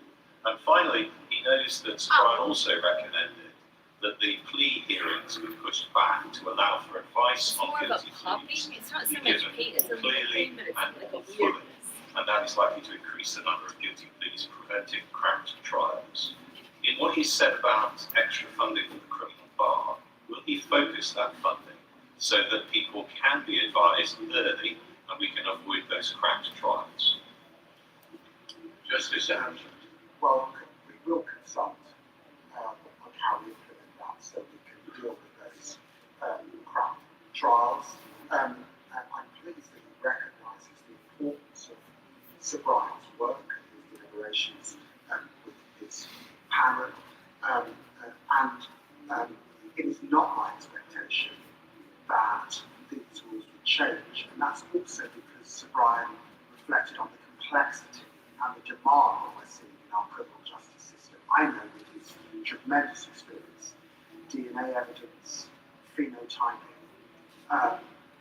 the range of new laws that this Parliament is introducing, increasing sexual crimes as a result of smartphones and other technology, all of that requires change in the system. So I do believe the changes that we are making will be permanent.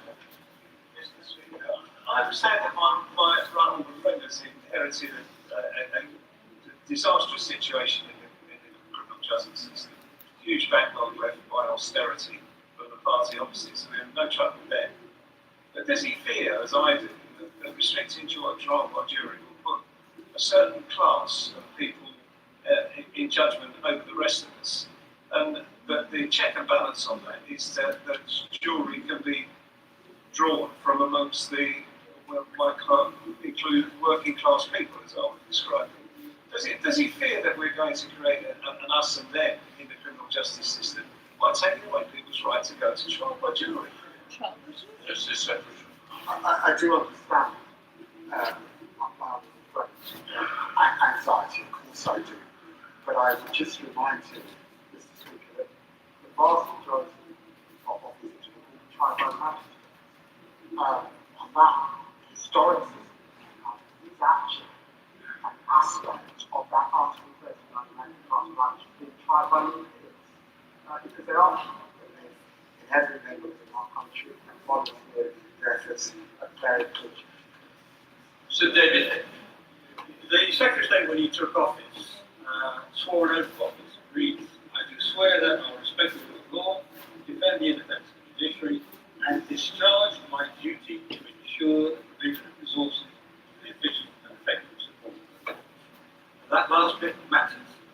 Governments of this party, my party, before they get too sanctimonious, the Liberal Democrats too, Before they get too sick. all of them, from Blair to now. And what he has to do is put that right. Because if he doesn't get sufficient extra sitting days, this problem will not be solved. When I say sufficient extra, it's not 1,000, it's not even 5,000. It's an order of magnitude increase.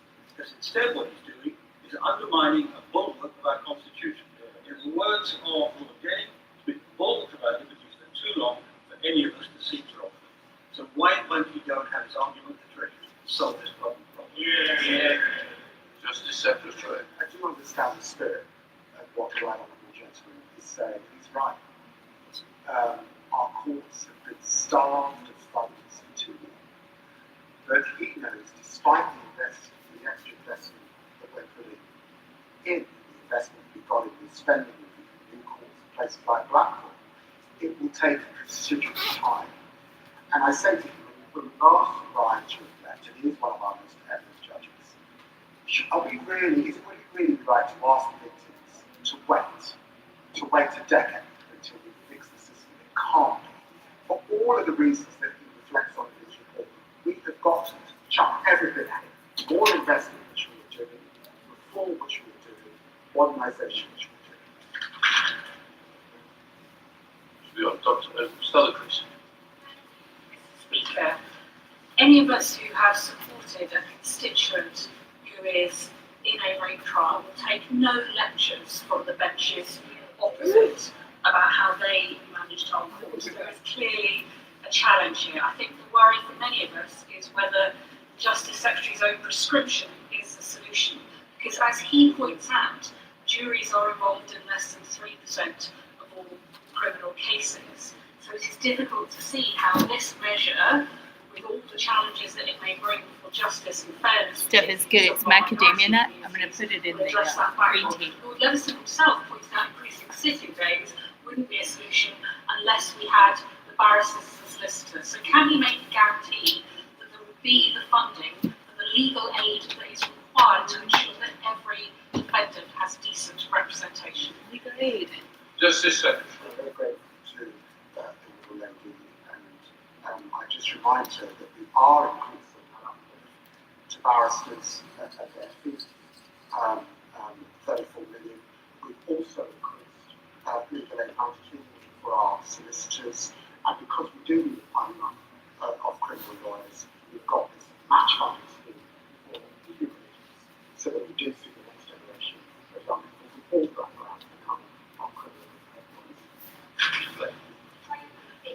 Juries are not the cause of the court backlog. If they were, we would not see similar extended delays in the magistrates' courts, which have a record backlog of 361,000 cases. Causes not just pupillage but also legal advisors in magistrates' courts. Given that some of these cases were detention sentences. Oh, I want to run. PJ Harvey, would you put a copyright strike on me if I ran your album? I think you should not. Justice Secretary. I say that's why we're putting money into legal advisors. That's why we're growing the magistrate. There isn't anything like the magistrate in our crown courts. So the question should be, could our well, I don't know if they have. Please don't have ads. I really don't want to be like all up in ads. I think, to be honest, I don't even know what full motion is. of citizens in our country being put away in jail for to 3 years without the benefits of the trial by jury sends a chill through my heart. And also gently said, no good government should ever be in power than ever. The front bench denounce members of reform as being Putin's pals. I think that's a fair description. Doesn't the Justice Secretary want to think again? Because what would we imagine if Putin's pals were striking fucking gripping away for 3 years without trial by jury? How would they use this? Isn't that these changes are policies further to that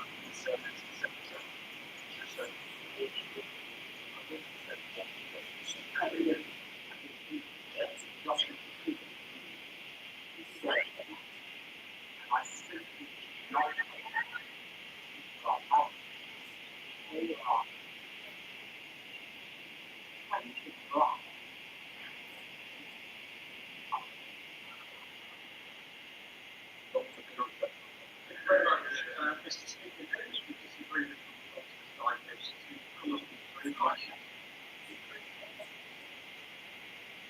the question is whether these may be married.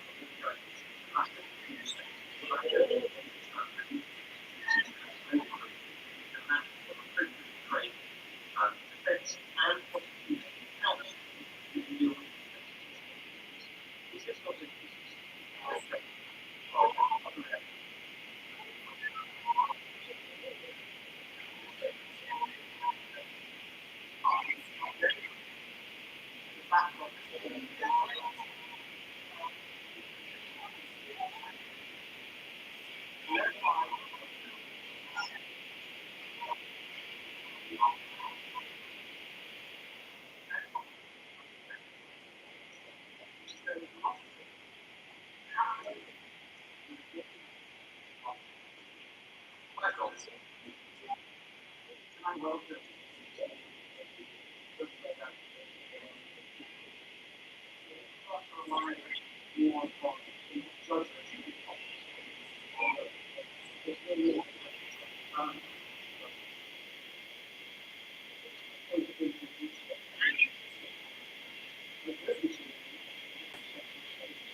So I'll list some of the root causes why criminal courts are processing fewer cases. High workloads, staff shortages and inexperience, poor administration, crumbling buildings.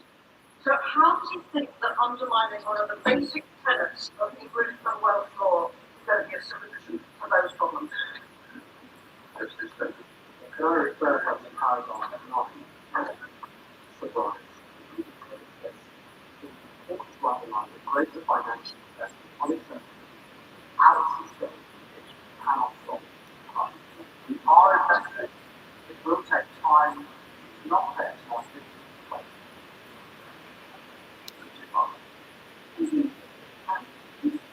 I suppose 2 decades working on the finance. And I think helping now, this is a crisis that you learn and you learn. I say this one time today, something has to be done. That's not today. Your two things no longer to be not guilty. Meanwhile,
The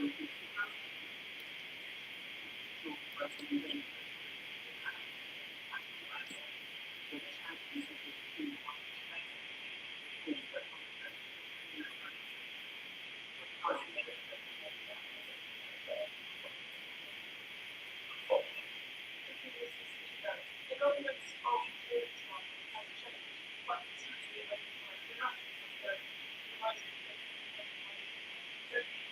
both cases will choose half of accident. There was not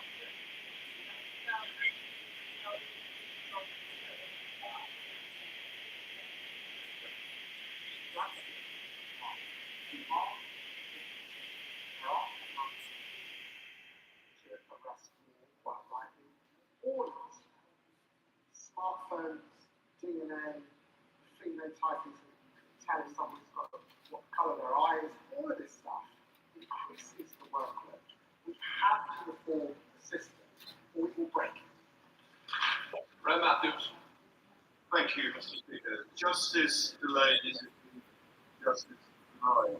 We have a proud history of juries in this country. So if juries are to be suspended for cases where less than 3 years, 3-year sentence is expected to clear the backlog, will this just be for a limited time? And when will normal jury service be resumed? Thank you.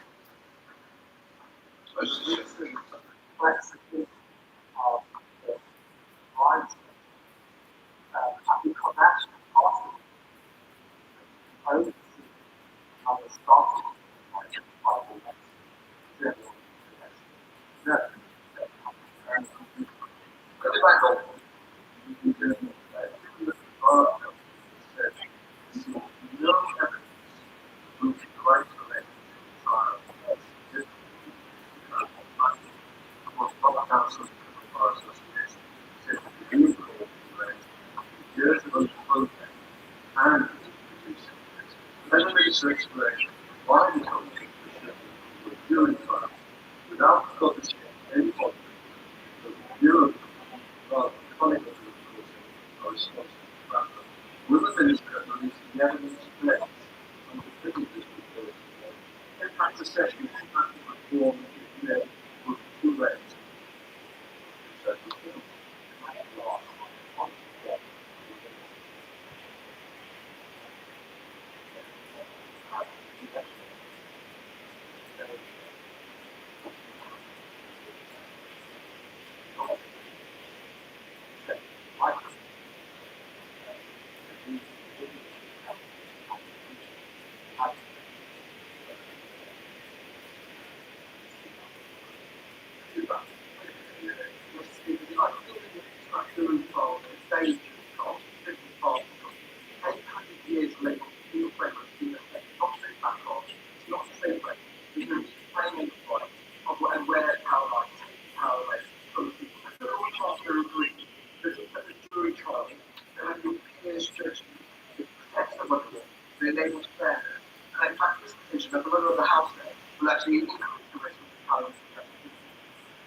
The system we have now largely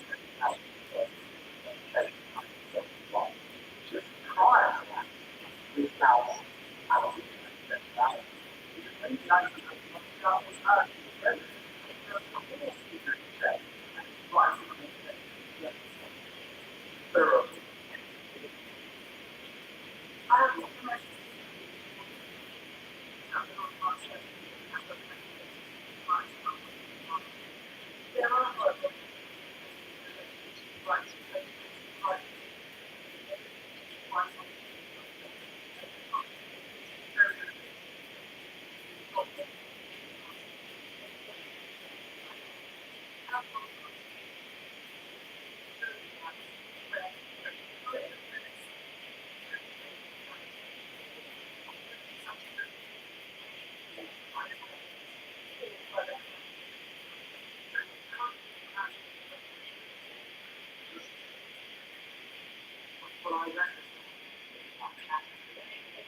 legal system in which we're part of, and the purpose of jury service is to ensure a fair and impartial justice system.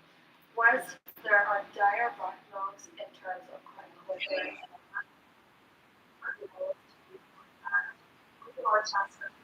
other options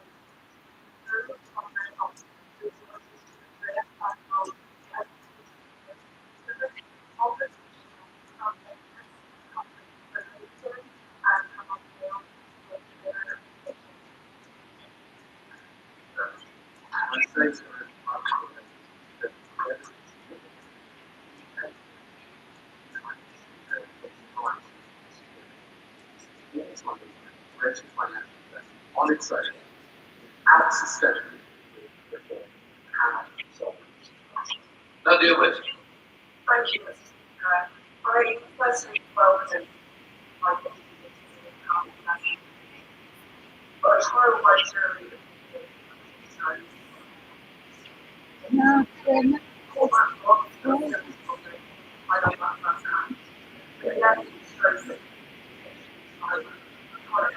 The smoke, the toad, the toad.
President, Mr. Speaker, I welcome the proposal made to support trade and previous number this. The judge secretary is found, but this number of years but the change relates to only some of private countries, which are potentially less good and compared with the public government are maximum already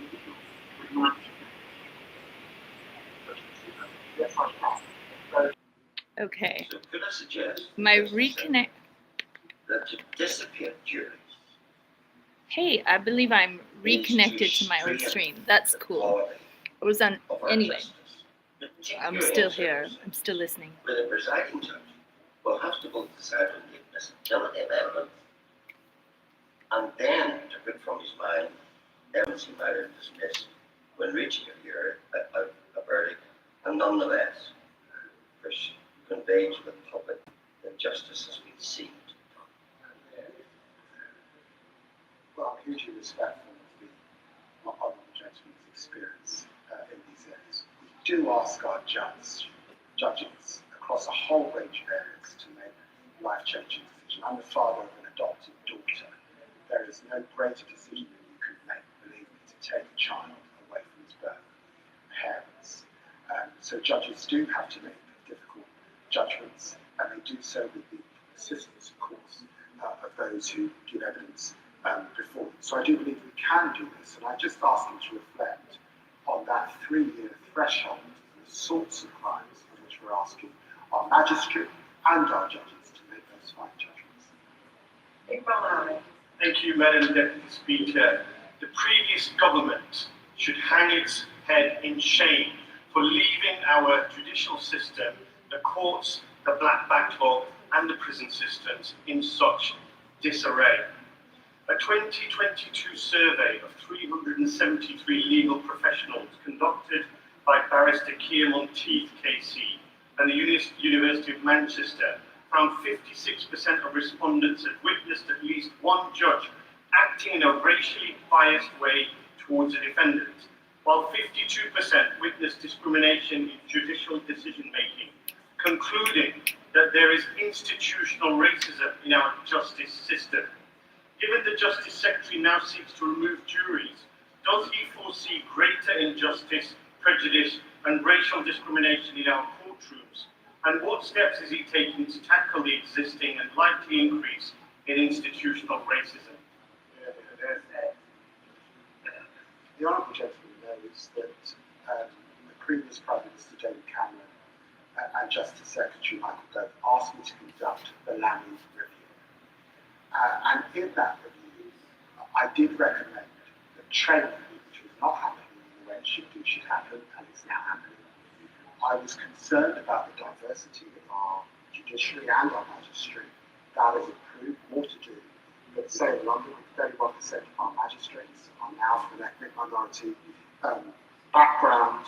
And of course, it's also important that in the changes that we're making, we will now get the judges' reasoning, which of course lawyers, like those on the backbenches, can challenge. When you've got a jury, you don't get the reason. And I think that is important as we look at these issues of accountability. Points for Dr. Kieran Mullen. Thank you.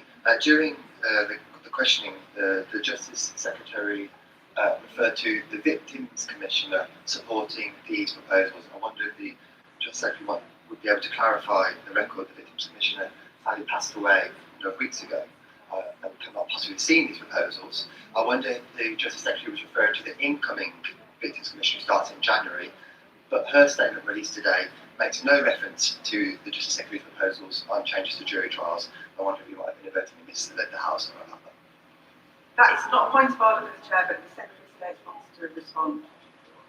Well, just to clarify, I did discuss these proposals with the incoming Victims Commissioner, and today there was a Violence Against Women event held at Number 10 with many victims organisations, and of course with them and with my colleague in the Minister of State who's in her place will make the next statement. There is wide welcome of these proposals. That concludes the statement. Before we move on to the next statement, I have to notify the House in accordance with the Royal Assent Act 1967 that the King has signified his royal assent to the following acts: Public Authorities Fraud, Error and Recovery Act 2025, Property, Digital Assets, etc. Act 2025, Animal Welfare, Import of Dogs, Cats and Ferrets Act 2025. Sorry, I'm all sweaty and danced out. I don't have much dance left in me. We now move to the next step, and I'll just give a few moments for the front benches to swap over.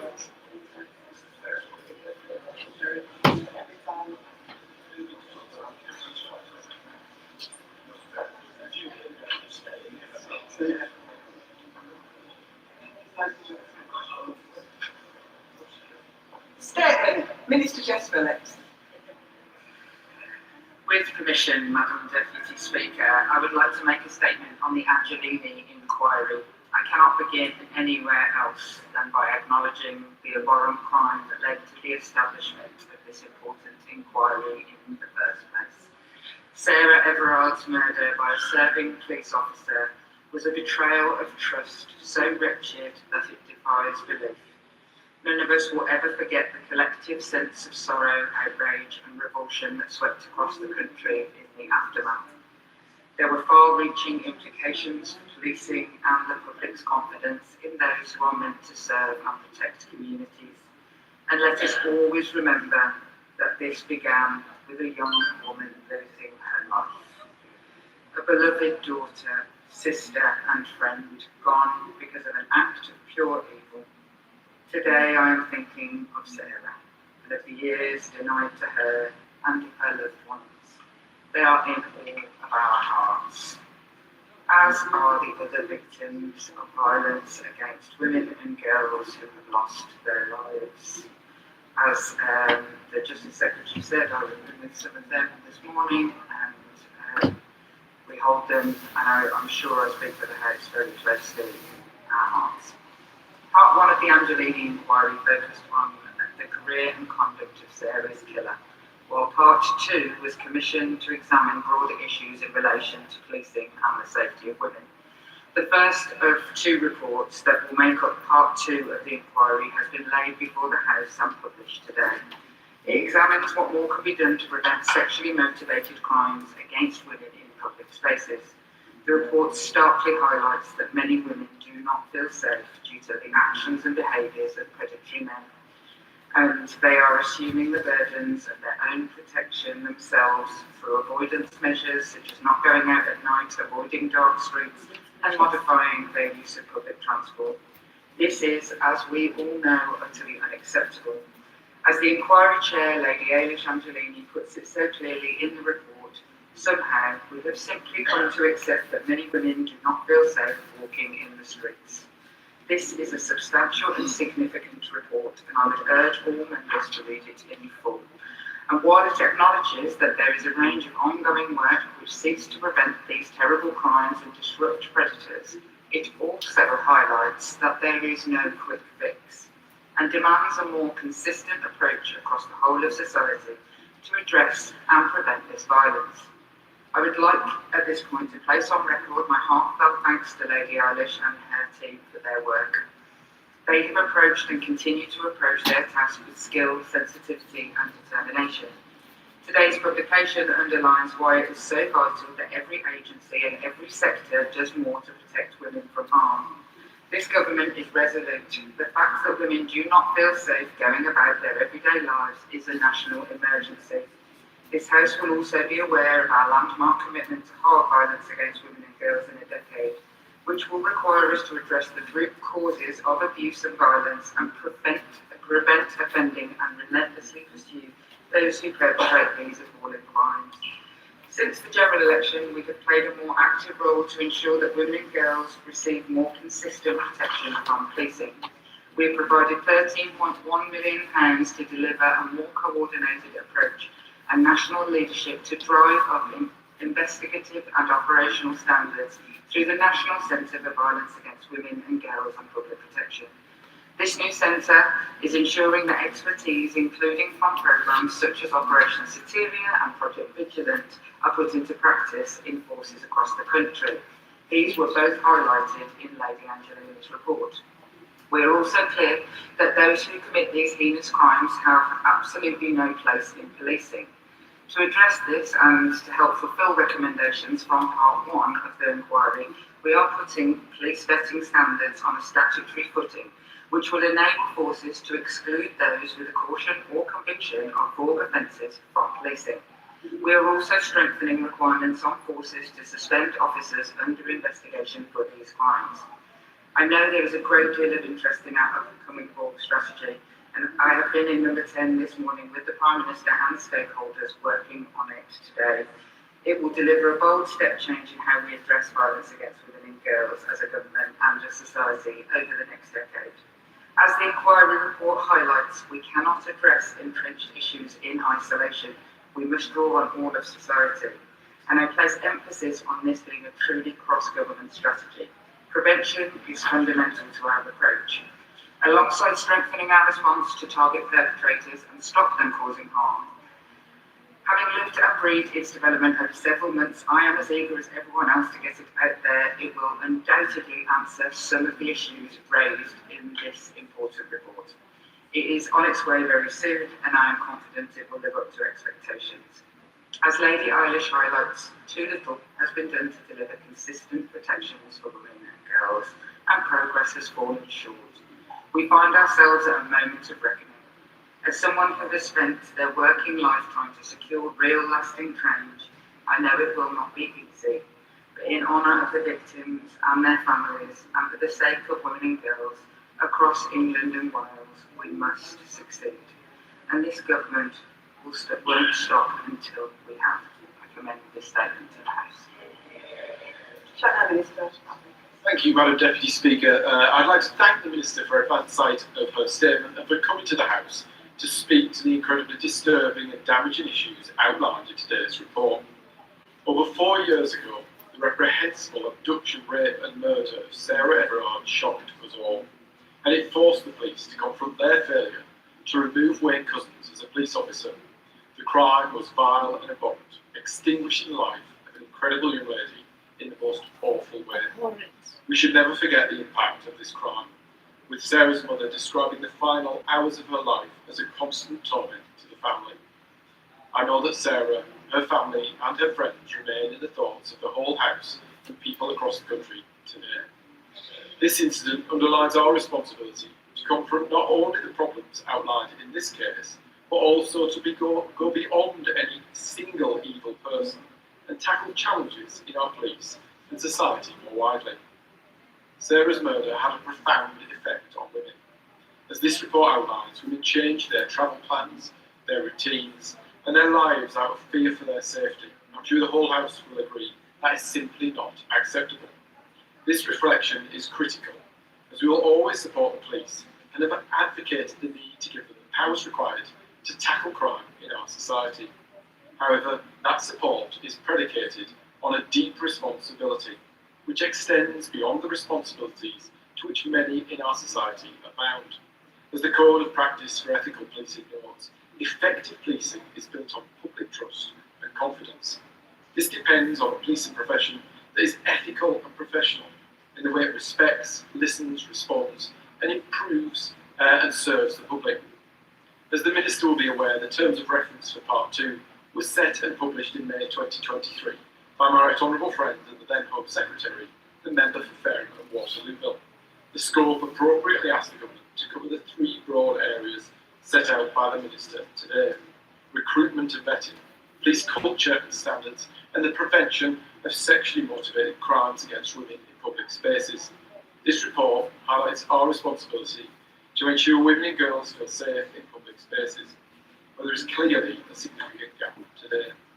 The Minister, in her role, rightly mentions some of the steps the Government are taking to tackle violence against women and girls. In this spirit, I recognise the important steps taken by the last Government, which brought forward Operation Soteria, a programme highlighted by Lady Eilish in her statement this morning, which sought to radically transform the way police and the Crown Prosecution Service investigate rape, and which I understand the Government are implementing the principles of in training. This was among a range of other measures set out when the first part was published, but as was acknowledged, we need to go much, much further.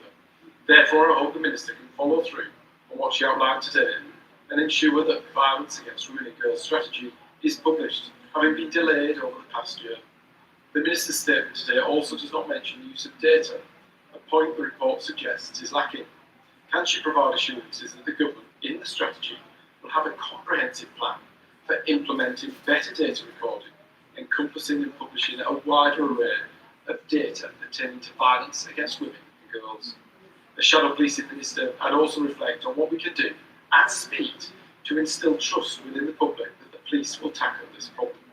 The dreadful murder of Sarah Everard did huge damage to public trust in the police, especially that of young women. In particular, I refer to the proposals around officer vetting and conduct, which I expect to be raised in the second half of the report. The truth is that for a variety of reasons we can both acknowledge, the measures to bring forward changes to our vetting and dismissal procedures have not been implemented at sufficient speed. As such, will the Minister discuss with her ministerial colleagues the need to implement these changes swiftly once the legislation is passed? The inquiry report demonstrates the necessity of tackling violence against women and girls in our public spaces. Unfortunately, we know this is going to sound terrible. I'm my favourite writer who were failed by the police and local authorities, often in plain sight. Therefore, I'd implore the Minister to provide answers about the terms of reference and timings of the Birmingham inquiry and ensure there is justice for all those affected by these serious crimes. Additionally, I'd ask the Minister about her level of confidence in implementing the recommendations set out in Lady Eilish and Leonie's report today. As she rightly highlighted, this is a whole society issue, which requires a whole society response. The Minister has herself highlighted some of the challenges in achieving cross-government responses to the violence against women and girls strategy, and I hope she'll now be able to drive forward the change needed to protect women and girls. I thank the honourable gentleman, and I think in both his tone and genuinely constructive questioning on the matter. The first thing I would say is that absolutely Operation Soteria started under the last government. It was something that I worked alongside ministers at the time on, as well as the police forces. In that spirit, I always welcome that cross-party working.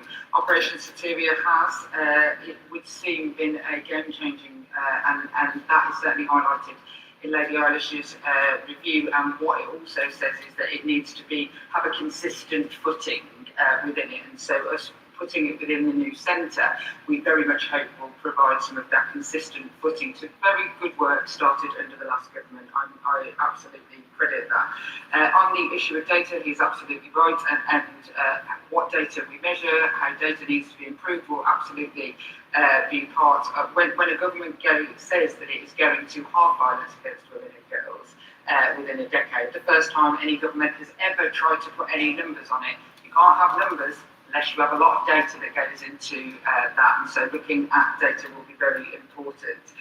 He highlights the issue that Lady Eilish herself talks about how it is not fast enough, and actually with the recommendations of the previous report that was laid, those that were for the government are being undertaken. The nature of the 43 police forces is a clear issue throughout the report, and when everybody has read it, that comes out very clearly, which is one of the reasons for having the Violence Against Women and Girls Centre, to try and do some of that. But fundamental reform is also going to be needed with regard to policing and the standards, so that we don't end up with a postcode lottery across our country. Now, the Home Secretary has already announced some reforms around police and crime commissioners, that in the new year, broader policing reforms will be coming. And it is for the exact reason that Lady Eilish outlines, is that postcode lottery across the police force. How confident am I? I am always confident that we will undertake as much as is possible. It will never be as fast as I would like it to be, or anyone would like it to be, because this is hard work, and you cannot just change it for good announcements. You have to change the culture, and it's going to take a lot. Sarah. Thank you, Madam Deputy Speaker.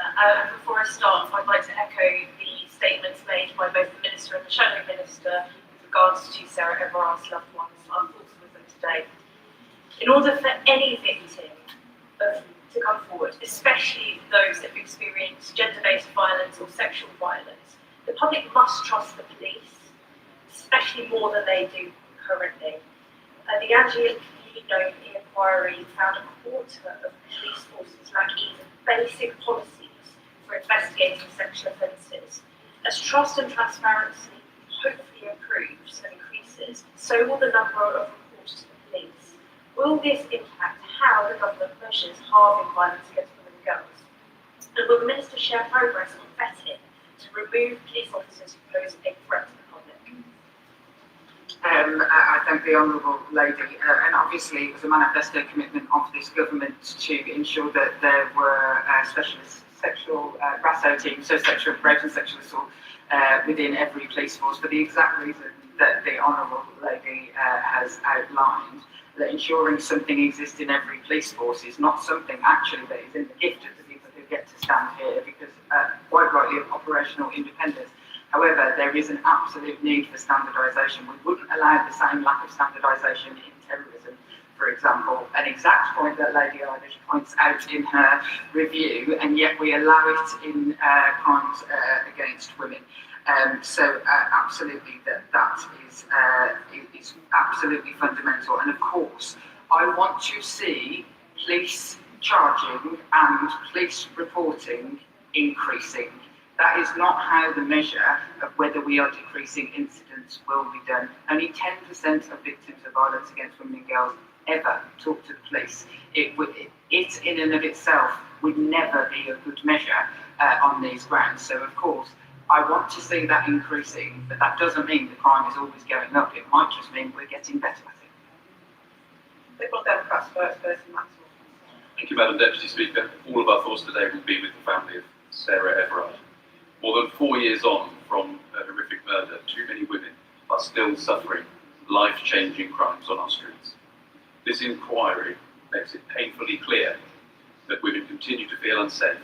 They change their daily routines just to avoid very real threats. That is unacceptable in Britain today.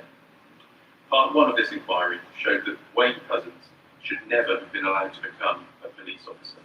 Multiple opportunities to stop a dangerous sexual predator were missed or ignored. As chair, Lady Eilish Angelini warned that without radical action there is nothing to stop another Couzens operating in plain sight. Today's report underlines just how radical that action must be. The lack of basic data on sexually motivated crimes against women and the fact that over a quarter of forces still lack fundamental policies for investigating sexual offences is nothing short of horrifying. The inquiry finds that sexually motivated crimes against women in public are not prioritised to the same extent as other serious offences. We are told that prevention remains just words while perpetrators slip through the cracks. These are shocking findings that shame our nation. So I asked the Minister, will she commit to implementing all 13 of Lady Angelina's recommendations, and will she set out a timeline for their implementation? And I asked the Minister that this government pledge to halve violence against women and girls within a decade, and yet this strategy is still not published. Can the Minister reassure us that this manifesto promise will be met, as she has said, and will she tell us today when it will be published? She says soon. I think people will be reassured by date. Okay, I'll say very soon is the answer to that.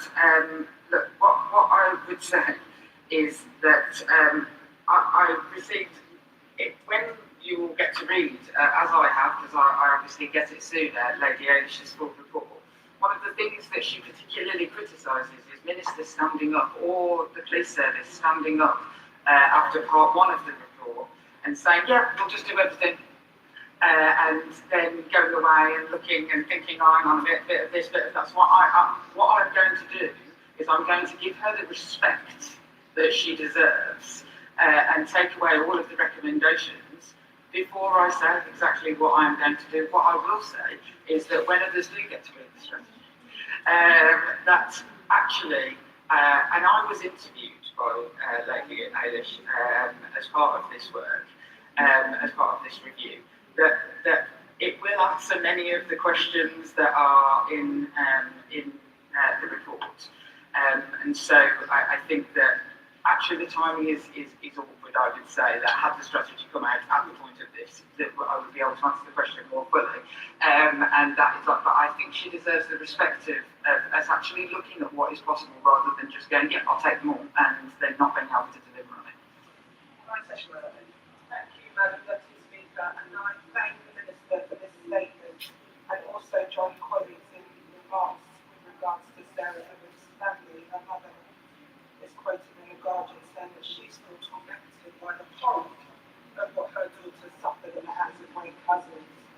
I also think of some of the many other victims who suffered at the hands of men and boys, including, as the Minister knows, I referenced Elia Landa and Julita Joplin. And when you're confronted and you meet a family that are grieving for the loss of their daughter, sister, mother, friend, there are no words. And especially when you think about the horrific nature in which those women were killed. The extracts from this report that I've read make a really difficult reading, and I know that this is there that the Minister is really committed to, but for Lady Angelini to say that sexual offenders should be banned from the police and that this hasn't happened, for her to also say that there's a troubling lack of momentum, funding and ambition for prevention of this work is worrying, and as my own friend wrote in the Chair of the Select Women in Equality Select Committee, a quarter of police forces still haven't implemented those basic policies on this really key area. It does give troubling reading. One of the other areas which is really troubling in mentioned in the report is the connection between online abuse. It's not just for the physical abuse that women get abused.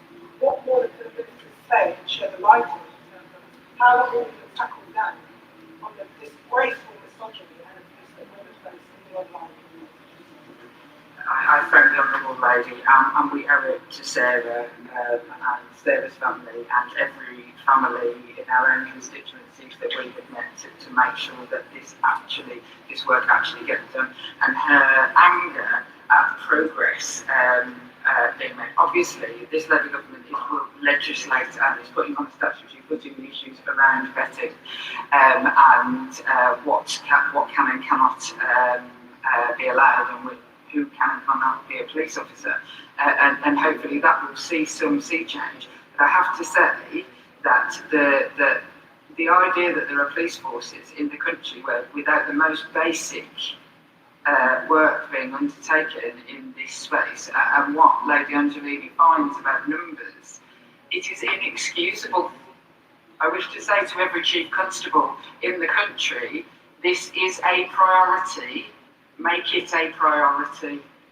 And I say that from this dispatch box with all the power that I possibly can of the Home Office behind me. So say, of course the Home Office has a role, and of course funding on things like prevention is absolutely the responsibility of the government. But the basics of thinking that keeping women safe, where more than half of the population, should be absolutely basic policing. Madam Deputy Speaker, and I associate myself with the remarks of everybody who's paid tribute to Sarah Everard and her family. I remember where I was when I heard the news, and I know it shook many of my constituents, as it shook all of us. In the spirit of where the Minister talks about respecting Lady Anne Partridge, and I know she said she's going to go and take a bit of detail. It's a question about funding, because that's been raised by with charities. Does she think she's got enough money to do it now? Is she going to need more? Of course, I'm sure we'll have some more from that.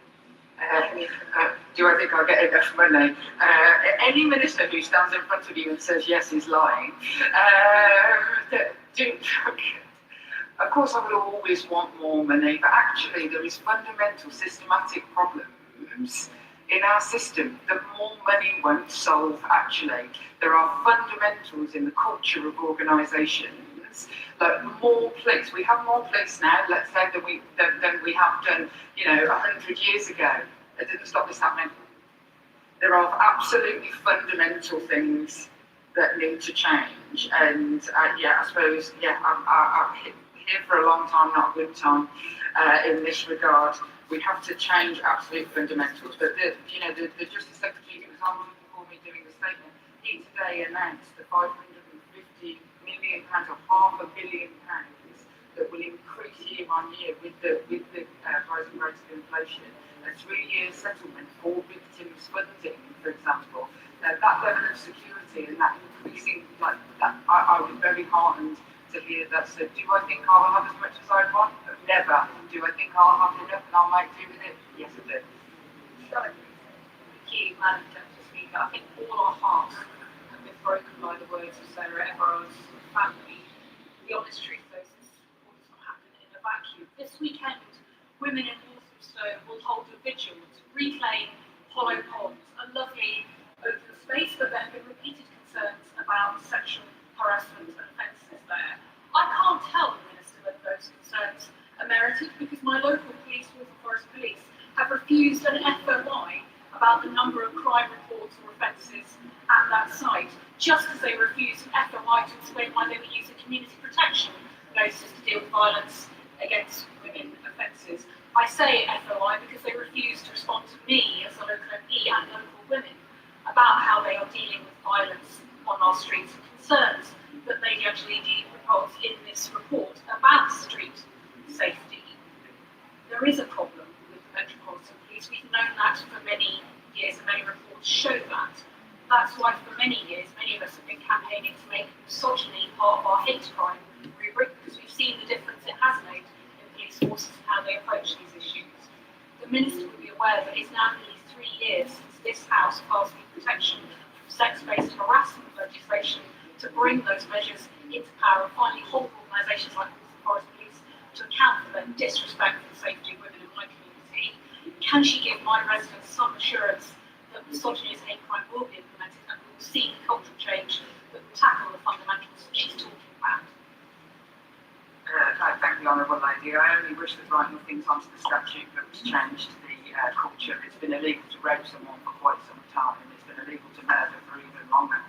I only wish that just writing, putting things on the statute books made a difference. I have to say, what I would say to her police force is that I would always encourage good communications, both with the women. Policing is based on consent, and that is something to hold dear in our country. So I absolutely implore them to discuss with my honourable friend and also the local community what concerns they should have and what the police are going to do. I've seen all over the country, and Operation Vigilant, for example, is a really good example that's highlighted, brilliantly done by Thames Valley Police, that does exactly that, works with the local businesses, local women's groups, to do exactly what she is talking about, and I would absolutely implore an Operation Vigilant start then. Actually, on community protection notices, Eilish Angelini in her review has some interesting things to say about what police should be doing in public spaces using certain orders, so I would ask her to have a look at some of those things. The Violence Against Women and Girls strategy, we will be talking about some of the issues that she has raised here today. As I have said, that just putting things on the statute book doesn't necessarily mean that operationally that's going to be brilliant. And so my job is to make sure that before I commence anything, it can actually work in practice. Very right. Deputy Speaker, may I associate myself with the comments from across the House today? My thoughts are indeed with Sarah Everard's family and all of those whose lives have been impacted by violence against women and girls. The landmark 2019 study into rural domestic violence found that abuse lasts longer, is more complex and is harder to tackle, while policing response is largely inadequate in rural areas. Years later, the figures don't suggest any significant improvement in outcomes for victims and survivors in rural areas. So at a time when stresses faced by farmers could see victims left trapped in isolated rural communities, how will the refreshed Violence Against Women and Girls strategy improve outcomes for victims in rural areas? I think the honourable and actually, whilst I am an expert in this particular field, I'm not an expert on rural communities, and absolutely the disparity and the need for better buy-in for services. We have buy-in for services for other sort of underrepresented communities, and I really, really feel actually, and I'm not the person to do this, and so I implore her to act, that there needs to be a considerable greater lobby around rurality and violence against women and girls, and I am totally here to hear it and to work alongside, because that is absolutely the case. What I must point out though is that the idea that stresses faced by a particular community cause violence against women and girls is not something like the vast majority of people who face stresses in their lives, the vast majority of men do not go on to abuse violence against women and girls, and the causes of it, which Lady Eilish points out, there is little prevention, and I very much hope to change that, and that is my main focus. There is very little prevention in that actually are rooted in something quite different. I welcome the work of the Angelini inquiry into the appalling murder of Sarah Everard. I also welcome the Minister's update on the government's strategy to halve violence against women and girls over the next decade. She knows that representatives from 4 select committees met recently to help to do our bit to advance that work, and I'm sure she can be assured of our support in that. Can she give an indication of the kind of implementation and engagement that will follow the publication of the strategy? Give an example from this morning. So this morning, with a series of around 60 stakeholders from children's, women and girls, perpetrators, lots of different civil society, business. We were over in Downing Street with the Prime Minister, and it wasn't an event that was about, drinking warm wine and eating nibbles. It was a working event to look at how we actually implement things. I know that people, it's fair enough to criticise the delay in the strategy. The strategy is a piece of paper. How you actually make it work is much more important to me, and so working with stakeholders and providers, and I welcome genuinely people in this house just because we write something down, what I have learned over the years and felt slightly, if you don't mind me saying, gaslit by, is people telling me the sky is blue, and then every case I handle tells me something else. The House is rightly united in horror at what happened to Sarah Everard and in sympathy for her family. Returning to the earlier exchange about vetting, which I understand will be coming up in the next stage of the Anthony process, can the Minister tell us whether it will examine the effect of extreme pornography online, of toxic masculinity influences online, and whether there is any prospect that a vetting process would enable people to be at the time of spotted as people who have watched this stuff and who have indeed commented favorably upon it, even on the dark web.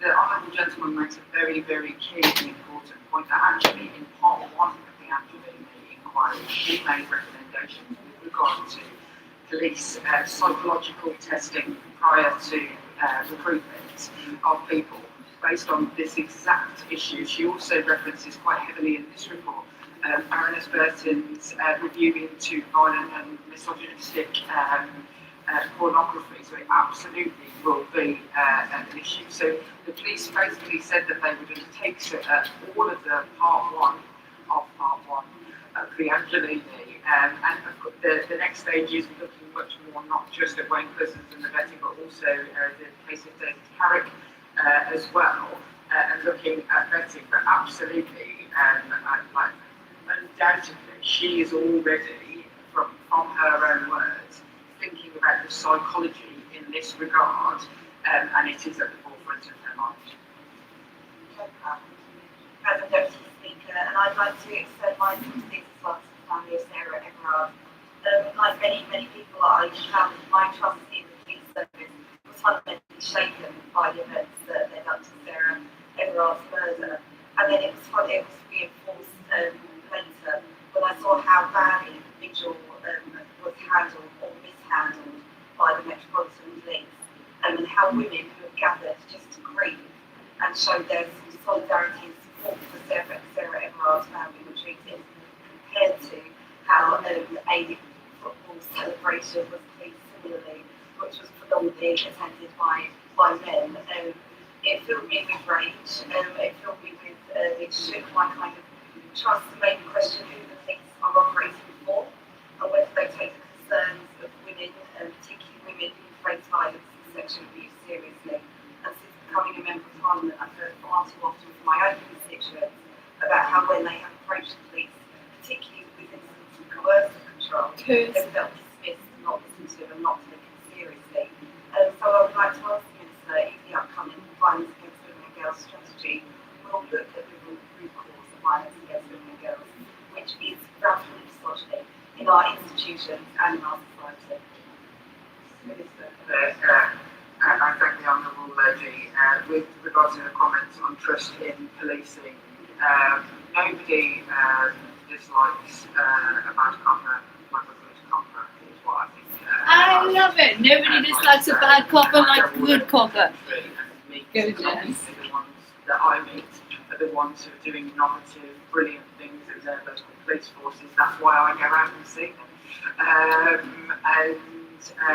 actually, the women who I work with, as she is referring to in her own constituency, they don't have any choice but to trust the police. Actually, You don't have any choice but to life trust and death situation. It's a life or And death so we have to situation. make sure that across the board, the very best thing that we can do to improve trust in policing is make the response to the crimes that she highlights good responses. We're not going to get what we want in every single case. Or to get what we want to get thrown in prison, but we have to make sure our systems do that. That there is options for safety and security for every woman, wherever they come forward. Thank you very much, Madam Deputy Speaker. Can I join colleagues across this House? We're going to go well, no, I could do that from this computer. And also thank Let's see. We'll go. the lady for her inquiry Blogger. and her part 2 response today. The Public Accounts Committee has recently conducted an inquiry by looking at the National Audit Office report of policing around the country. We found that there's a total inconsistency across all forces around not only data metrics but also how they deal and interact with such cases. Can I ask the Minister whether she's working really closely with the Policing Minister on the forthcoming policing reform legislation so that we can ensure that there is consistency across all forces so that we can deal with this problem head on and not allow forces to and differences across our country? Absolutely, she's in the office next door to mine, and I get up in literally everybody's grill, but I'm very welcome in the Policing Minister's office. Policing reform, the wider sense of policing reform, it has to be, very, very, very rooted in exactly what we are trying to do around violence against women and girls, because it is endemic of some of the other failings of anti-scare conflict across the country. So yeah, I am very heavily involved in the violence against women and girls strategy. It also will coalesce with this report.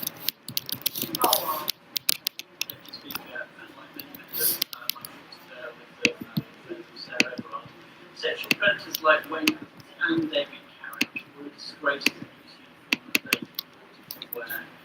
And I know many police officers, as the Minister just said, was disgusted by those findings that were mentioned in public and believe they should never been allowed in the hospitals in the first place. In Rochdale, we're very lucky to have police members of our multi-agency Sunrise team, which does fantastic work in complex safeguarding, not just with victims, but victims of domestic violence and victims of any kind of sexual assault and crime. And I would recommend other forces to look at Rochdale to see how we've learned and how our forces have actually improved services for women. But what's shocking about this report is not just the 26% highlights. Check this out. Shannon scored me this in the free box of a Gypsy's Whimsy, the cool hippie store, and Vicky McAfee is such a cool herbalist. Like, she really cares about all the issues. And could you reassure me that funding would be there in this government and also the findings of the report will inform the full strategy? Absolutely, the findings of the report will and obviously I speak to Lady Eilish, and what I'm not doing is waiting for her to prepare various reports to do things or not, and so I speak to her. I feel like I could watch this again once I get through the whole 5 hours. I can't wait for reports if something absolutely needs to be done. And what I would say with regard to the policing area in Rochdale, I will absolutely look into it and make sure that the new policing centre that we have created looks into it. And what I see across the country are areas where police forces may have historically had quite public failings, as with the case of Sarah Everard. The level of learning that has happened in lots of those places, it is really, really good to see. And we want to see more. I only wish that we didn't wait for terrible tragedies and total failings before change. So I stand again for helping me exercise. Just implore every agency and every police force across the country to Productive with the Hawthorne every effect. muscle to prioritise this issue.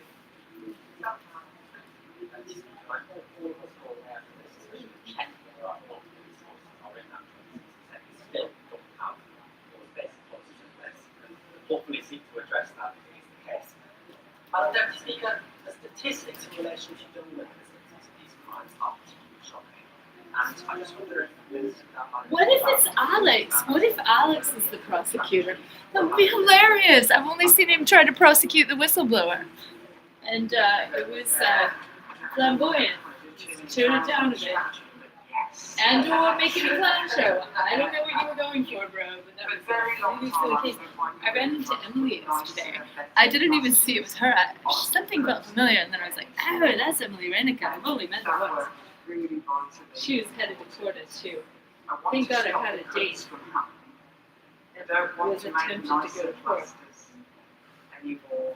I have to look at what is, and some of that means doing things that have never been done before. And actually, what Lady Eilish very brilliantly says in this report, she says plenty of other things have been allowed to try and progress address things without having to have a completely solid evidence base, whether that's in policing or others. I want that with this. Thank you, Madam Deputy Speaker. Part 2 of the Angelini inquiry notes that women and girls don't feel safe in public spaces due to the behaviour of predatory men. Does the Minister agree with me that predatory doesn't just mean following, stalking, or attempting unwanted physical contact, but also must be expanded to include leering, staring, and catcalling? That's also predatory, and it negatively impacts women and girls, as women and girls in my constituency roughly have told me. Does she further agree that, of course, we need more enforcement, but we particularly need better education for boys and men from an early age, and we need them to call out the behaviour of other boys and men, something that the White Ribbon Campaign advocates for. They certainly do, and as you know, and there won't be a woman sitting in this room today who hasn't experienced this. We've all felt unsafe. Lady Anna, who speaks for every single woman in the country when she says this, we have all felt unsafe. And actually, in my years of experience, both personally, but also working in this field, it isn't the moment of impact that is the most frightening, or the moment that somebody broke you that is the most frightening. It is the things that lead up to it that leave you scared, that leave you waiting. It is the leering that is frightening, actually. That's more frightening than the fact. And that is the experience that literally every woman in our country at some point or another. So of course that can't undermine that. And also as the mother of teenage sons, I stand here and say that whilst I want boys and men to be absolutely part of this, I don't feel that they can be included. And somebody else spoke to them when we didn't.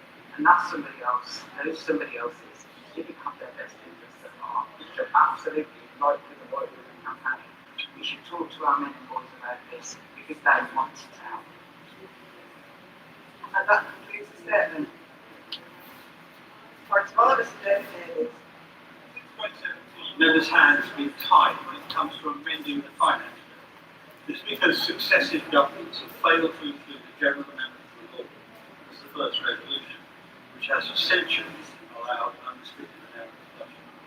So, for example, the Backbench Amendment 1977 finance bill forced the government to index income tax against inflation, income tax plus allowances against inflation, something that's topping that.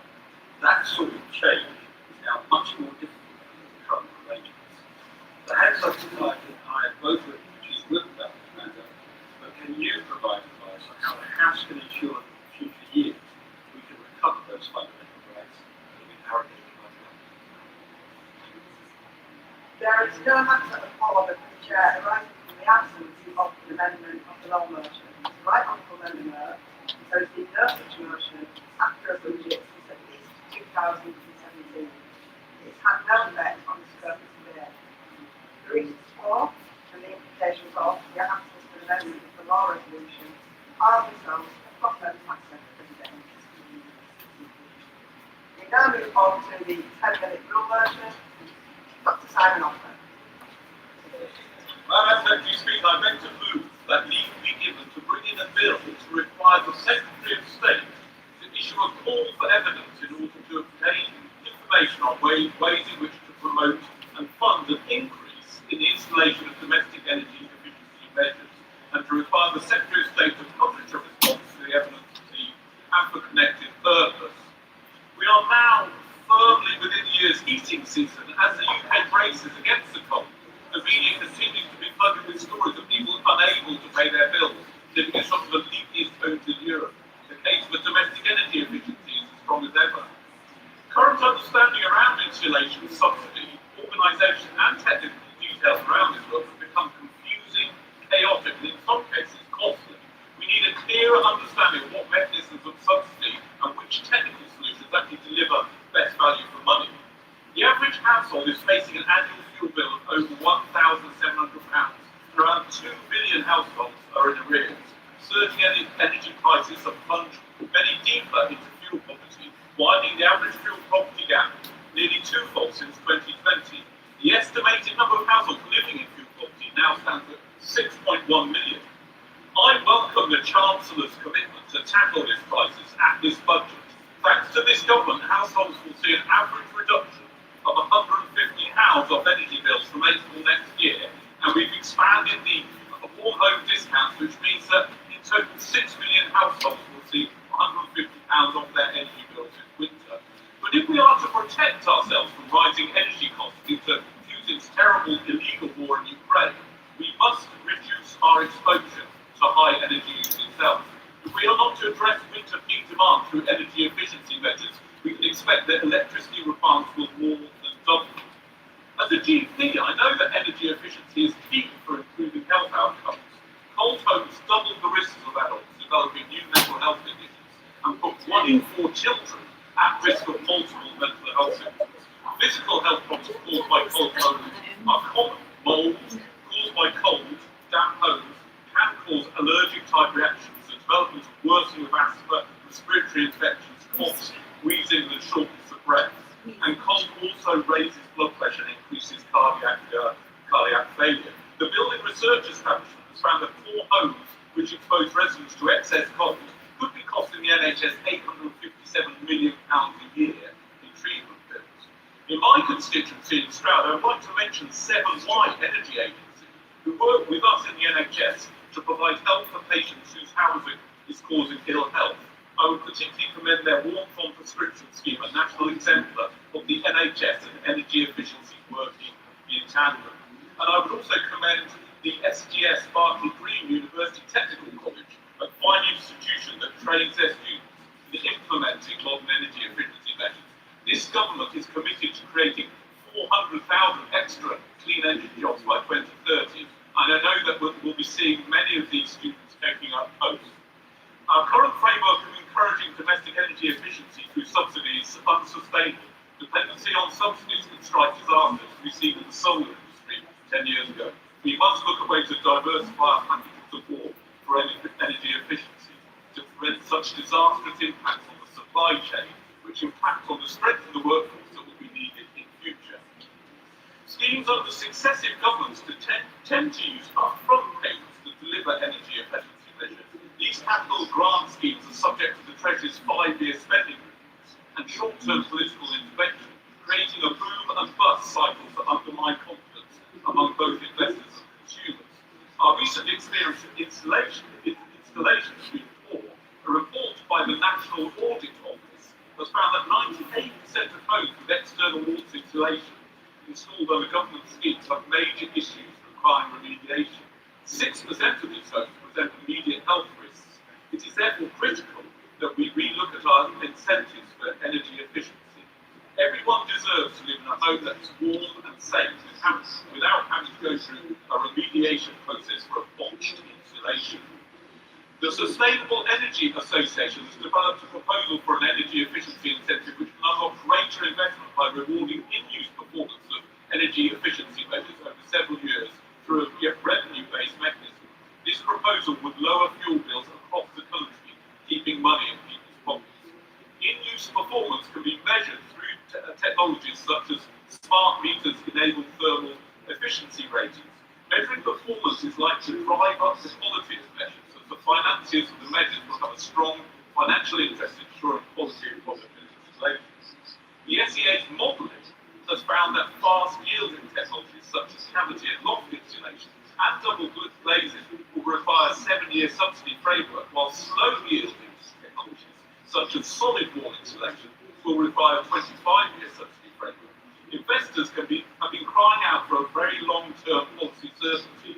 The long-term nature of this subsidy framework provides investors with the confidence to invest over a whole host of green financing options for retrofit schemes.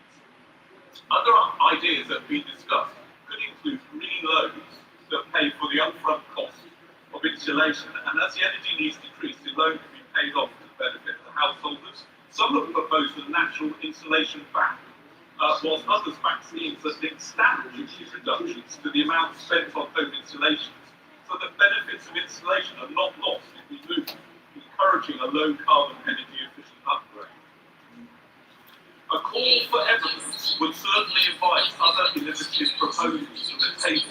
Whilst I hope that it will be unnecessary, this bill is a no-brainer, providing solutions to problems that unite us as a house. soaring energy bills, energy security and the health of the UK population. I invite the Minister for Energy Consumers to back my campaign and issue a call for evidence. The question is that the honourable member has moved to bring the bill to any power back to say aye. Contrary no, I think the aye have it. Bill prepare and bring the bill. Mayor Ellis, Irene House, Paula Barker, Andy MacDonald, Kat Eccles, Christine Garden, Paul Davis, Fleur Anderson, Amanda Hanks, Luke Meyer, Steve Starr, and myself.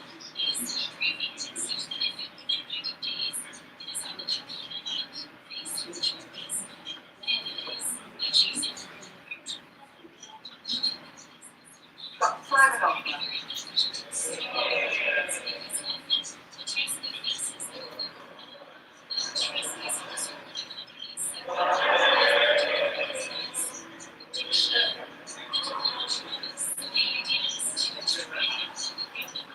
Domestic energy efficiency call for evidence. Second reading what day? Friday, 16th September. Friday, 16th September.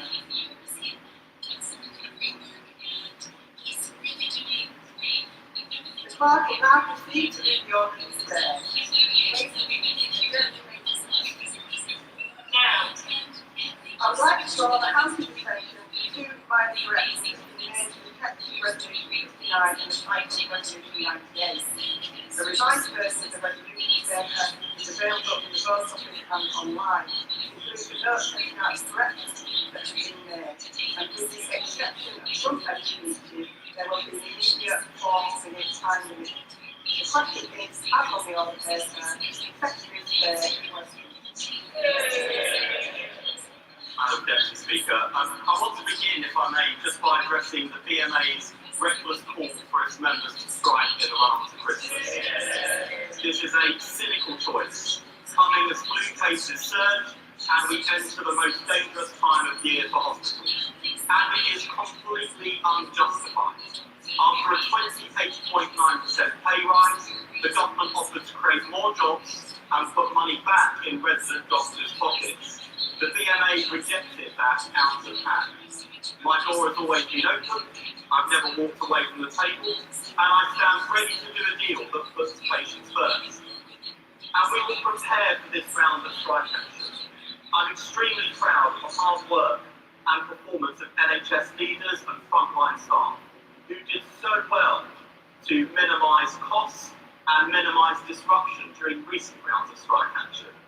In fact, at the most recent round of strike action, we were able to maintain planned elective activities and cut waiting lists at 95%. But I must be honest with the House and with the country. If this strike goes ahead, this time will be different. Our hospitals are running hot, the pressures are enormous, and that is why I urge the BMA not to go ahead.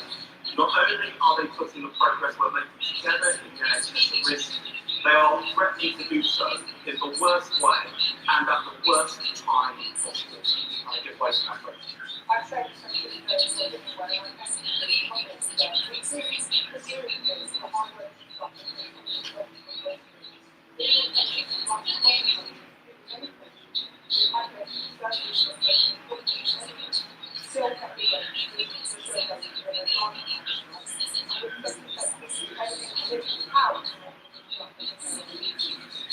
I can certainly give my honourable friend that assurance. I think what she says about our local hospital, hospital I know very well, and I do genuinely want to thank the frontline NHS staff. Without the performance we're seeing and the improvements we're seeing simply would not be possible.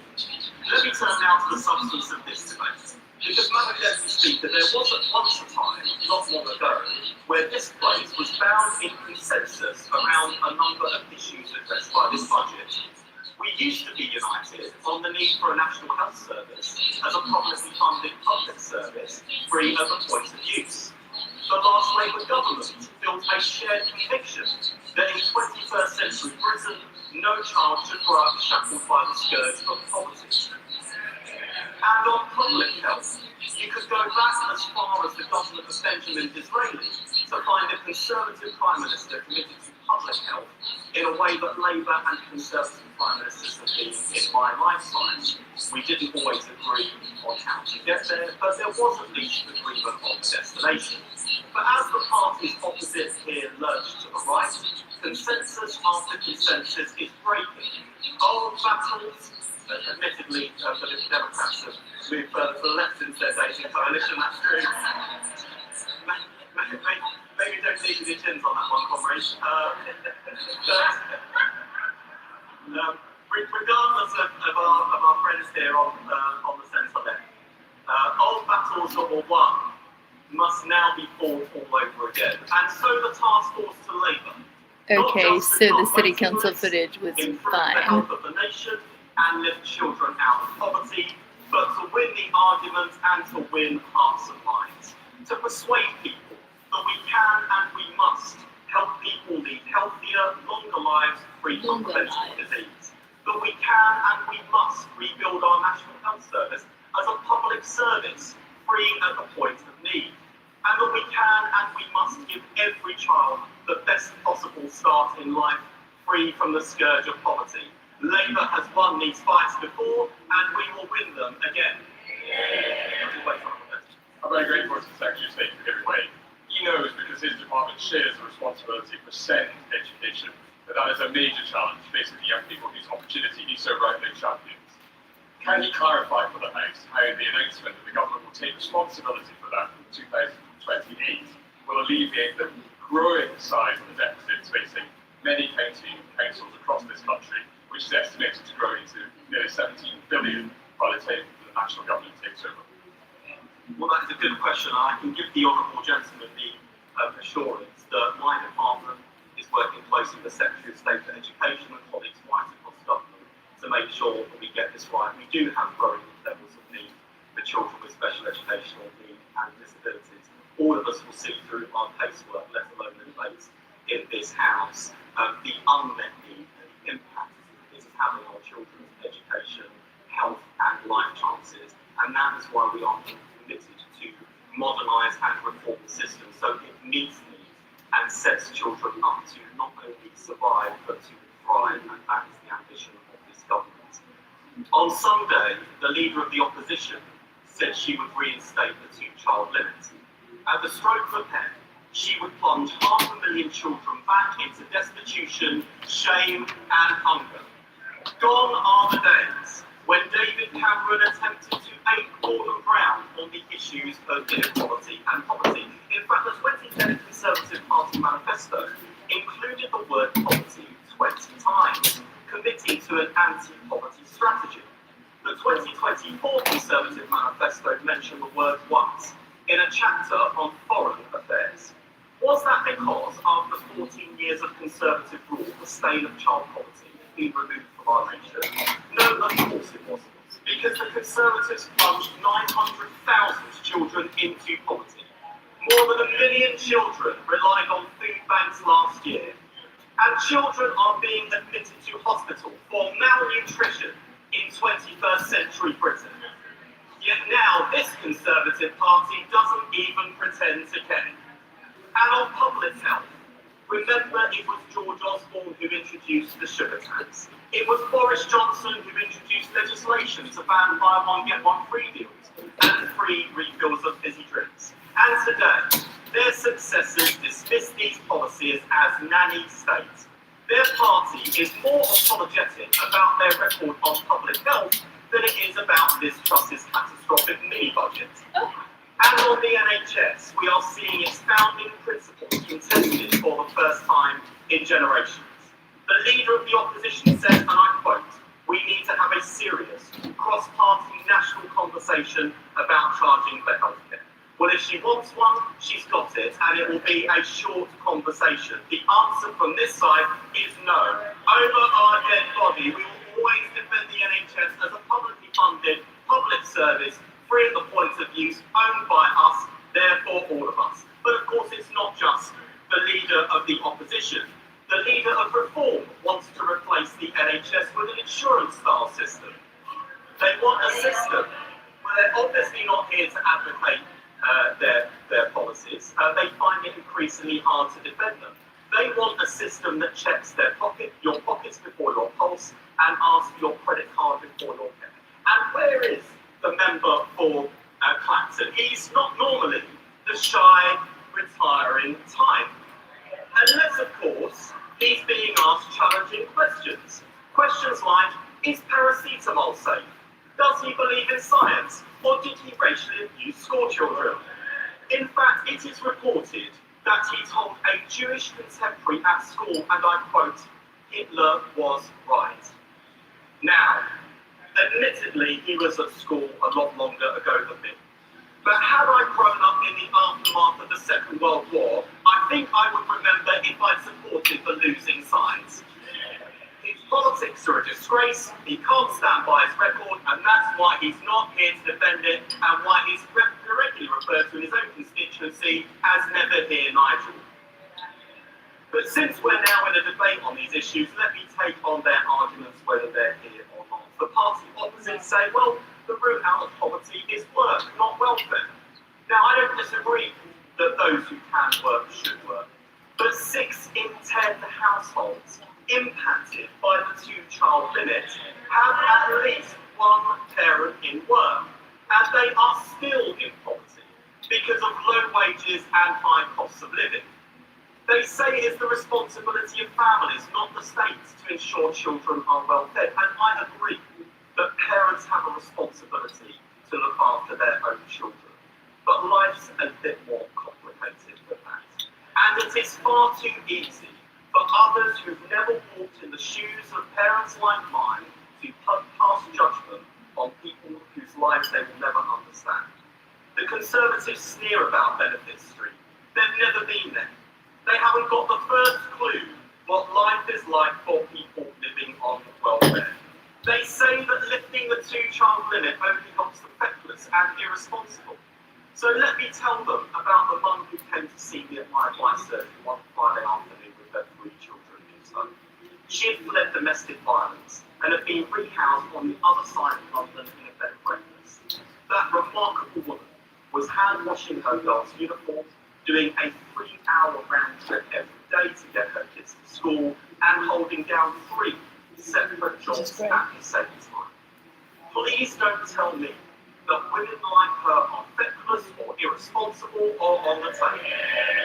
She is facing down hardships and challenges that would break many of us. And I'll tell members opposite who is feckless and irresponsible. The people who exploited the COVID pandemic, ripped off Britain and lined the pockets of the Conservative Party. They say abolishing the 2-child limit is affordable, but it is fully funded, paid for by cracking down on tax avoidance and evasion and a tax on online gambling. What they really mean is that they would make different choices. They would put the interests of gambling firms over the well-being of children. And by labelling it as unaffordable, they betray their view that the prosperity of our country has nothing to do with the talents of its people. But we know that by investing in our people, we are investing in a more prosperous future. Growing up in poverty isn't an inconvenience, it is a trap. On average, the poorest children start school already behind, get worse exam results, are less likely to make it to university, earn less and are more likely to develop long-term illness, and end up paying less tax and are more likely to need welfare support and the NHS. So investing in our children is a moral mission. We do not believe it is morally right to punish children because of the circumstances of their birth or the choices of their parents. But this is also a down payment on a better future. It is far better and more cost-effective to invest in children now than pay the price for social failure later. And Madam Deputy Speaker, I stand here today. It literally tastes better after pretty bowl. It was taxpayers' contribution that clothed me, housed me, fed me, and educated me when I was growing up. And as a result, I am now in a position to pay back that debt to society and to pay it forward to the next generation too. And we should all be proud that this budget funds the biggest reduction of child poverty at any budget this century. And my right honourable friend, the Chancellor, takes that prize from Gordon Brown, who Dennis Healy. Because lifting children out of poverty is what Labour governments do. And why is it that every time Labour enters office, there is a moral emergency of child poverty?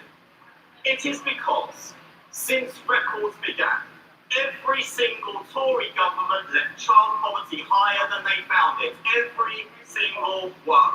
And that is why they must never be allowed back in power.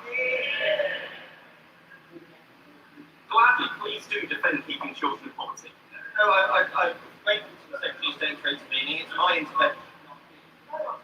Why he was part of a cabinet that stood by and punished his own colleagues for voting to keep the two-child benefit cap. Why now this sudden conversion, and why this revisionism, and why does he think that most people in this country actually are against the removal of the two-child benefit cap? Let me just say two things in response, and I'm almost certain my wonderful friends will be delighted that he has intervened in defence of their plight at the hands of the Labour whips.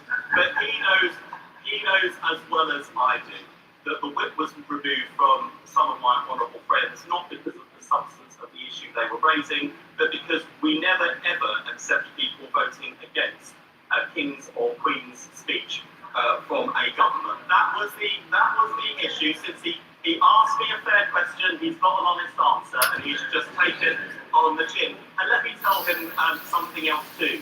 He asks why it is that there are many people in our country who believe the two-child cap was the right thing to do. And that is because our Conservative predecessors peddled the myth and the lie that people who are in receipt of welfare are on the take, who are just looking for handouts rather than help.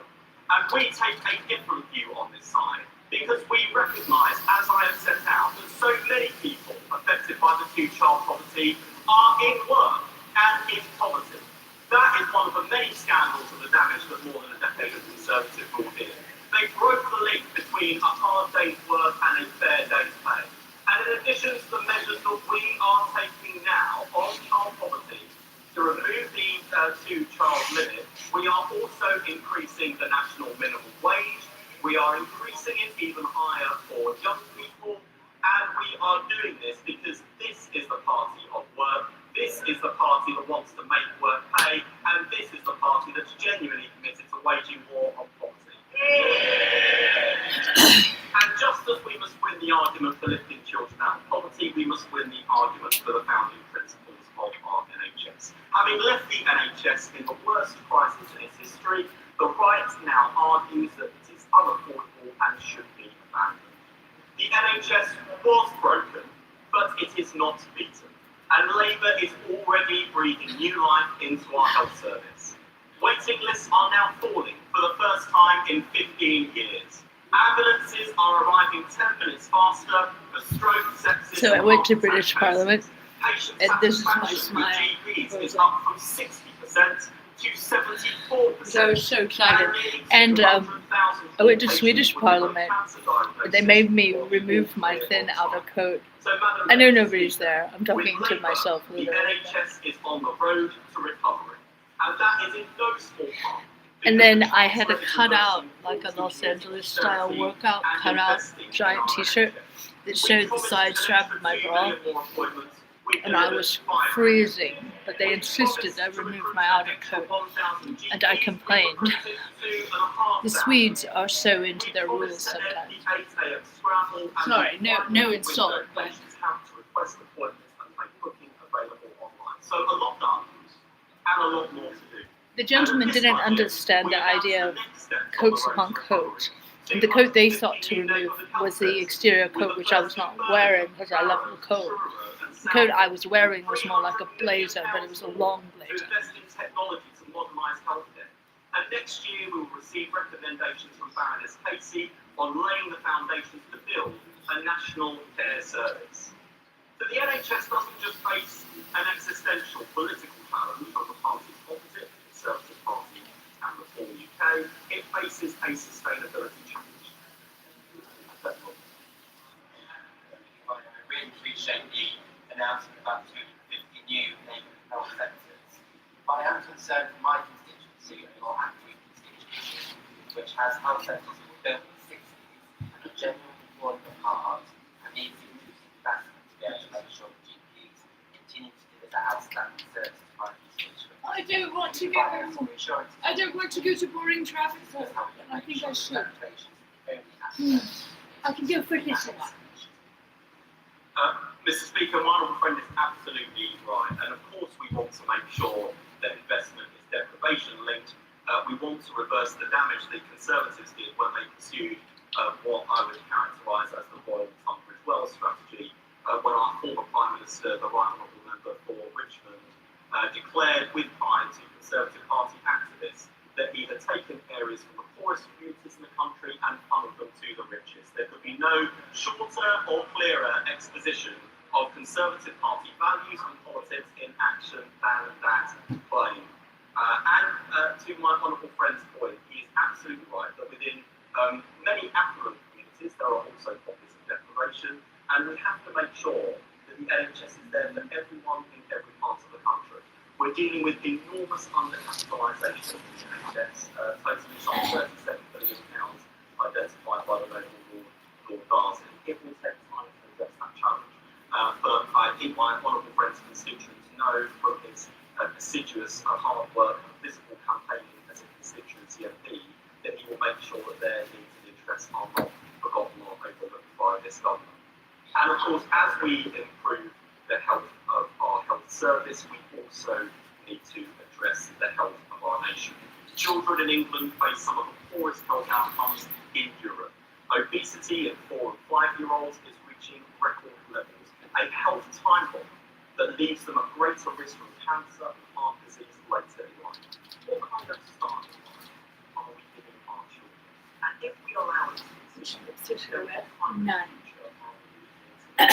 small about shorter, less healthy lives, our NHS will buckle under a tidal wave of contributions, and our economy will suffer because businesses will be denied the potential of the next generation.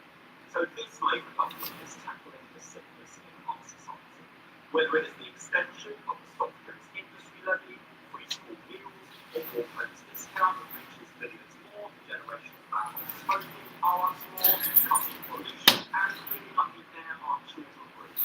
We are combating the drivers of the health insurance.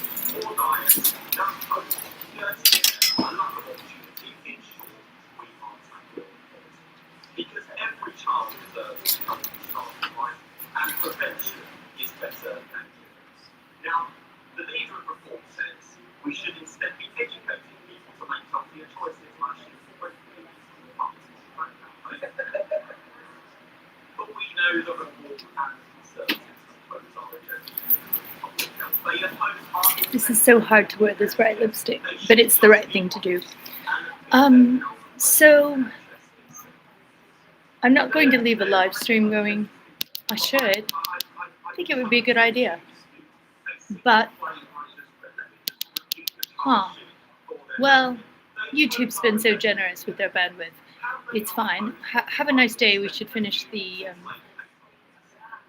broadcast later. Look at my wrinkles. That'd be great.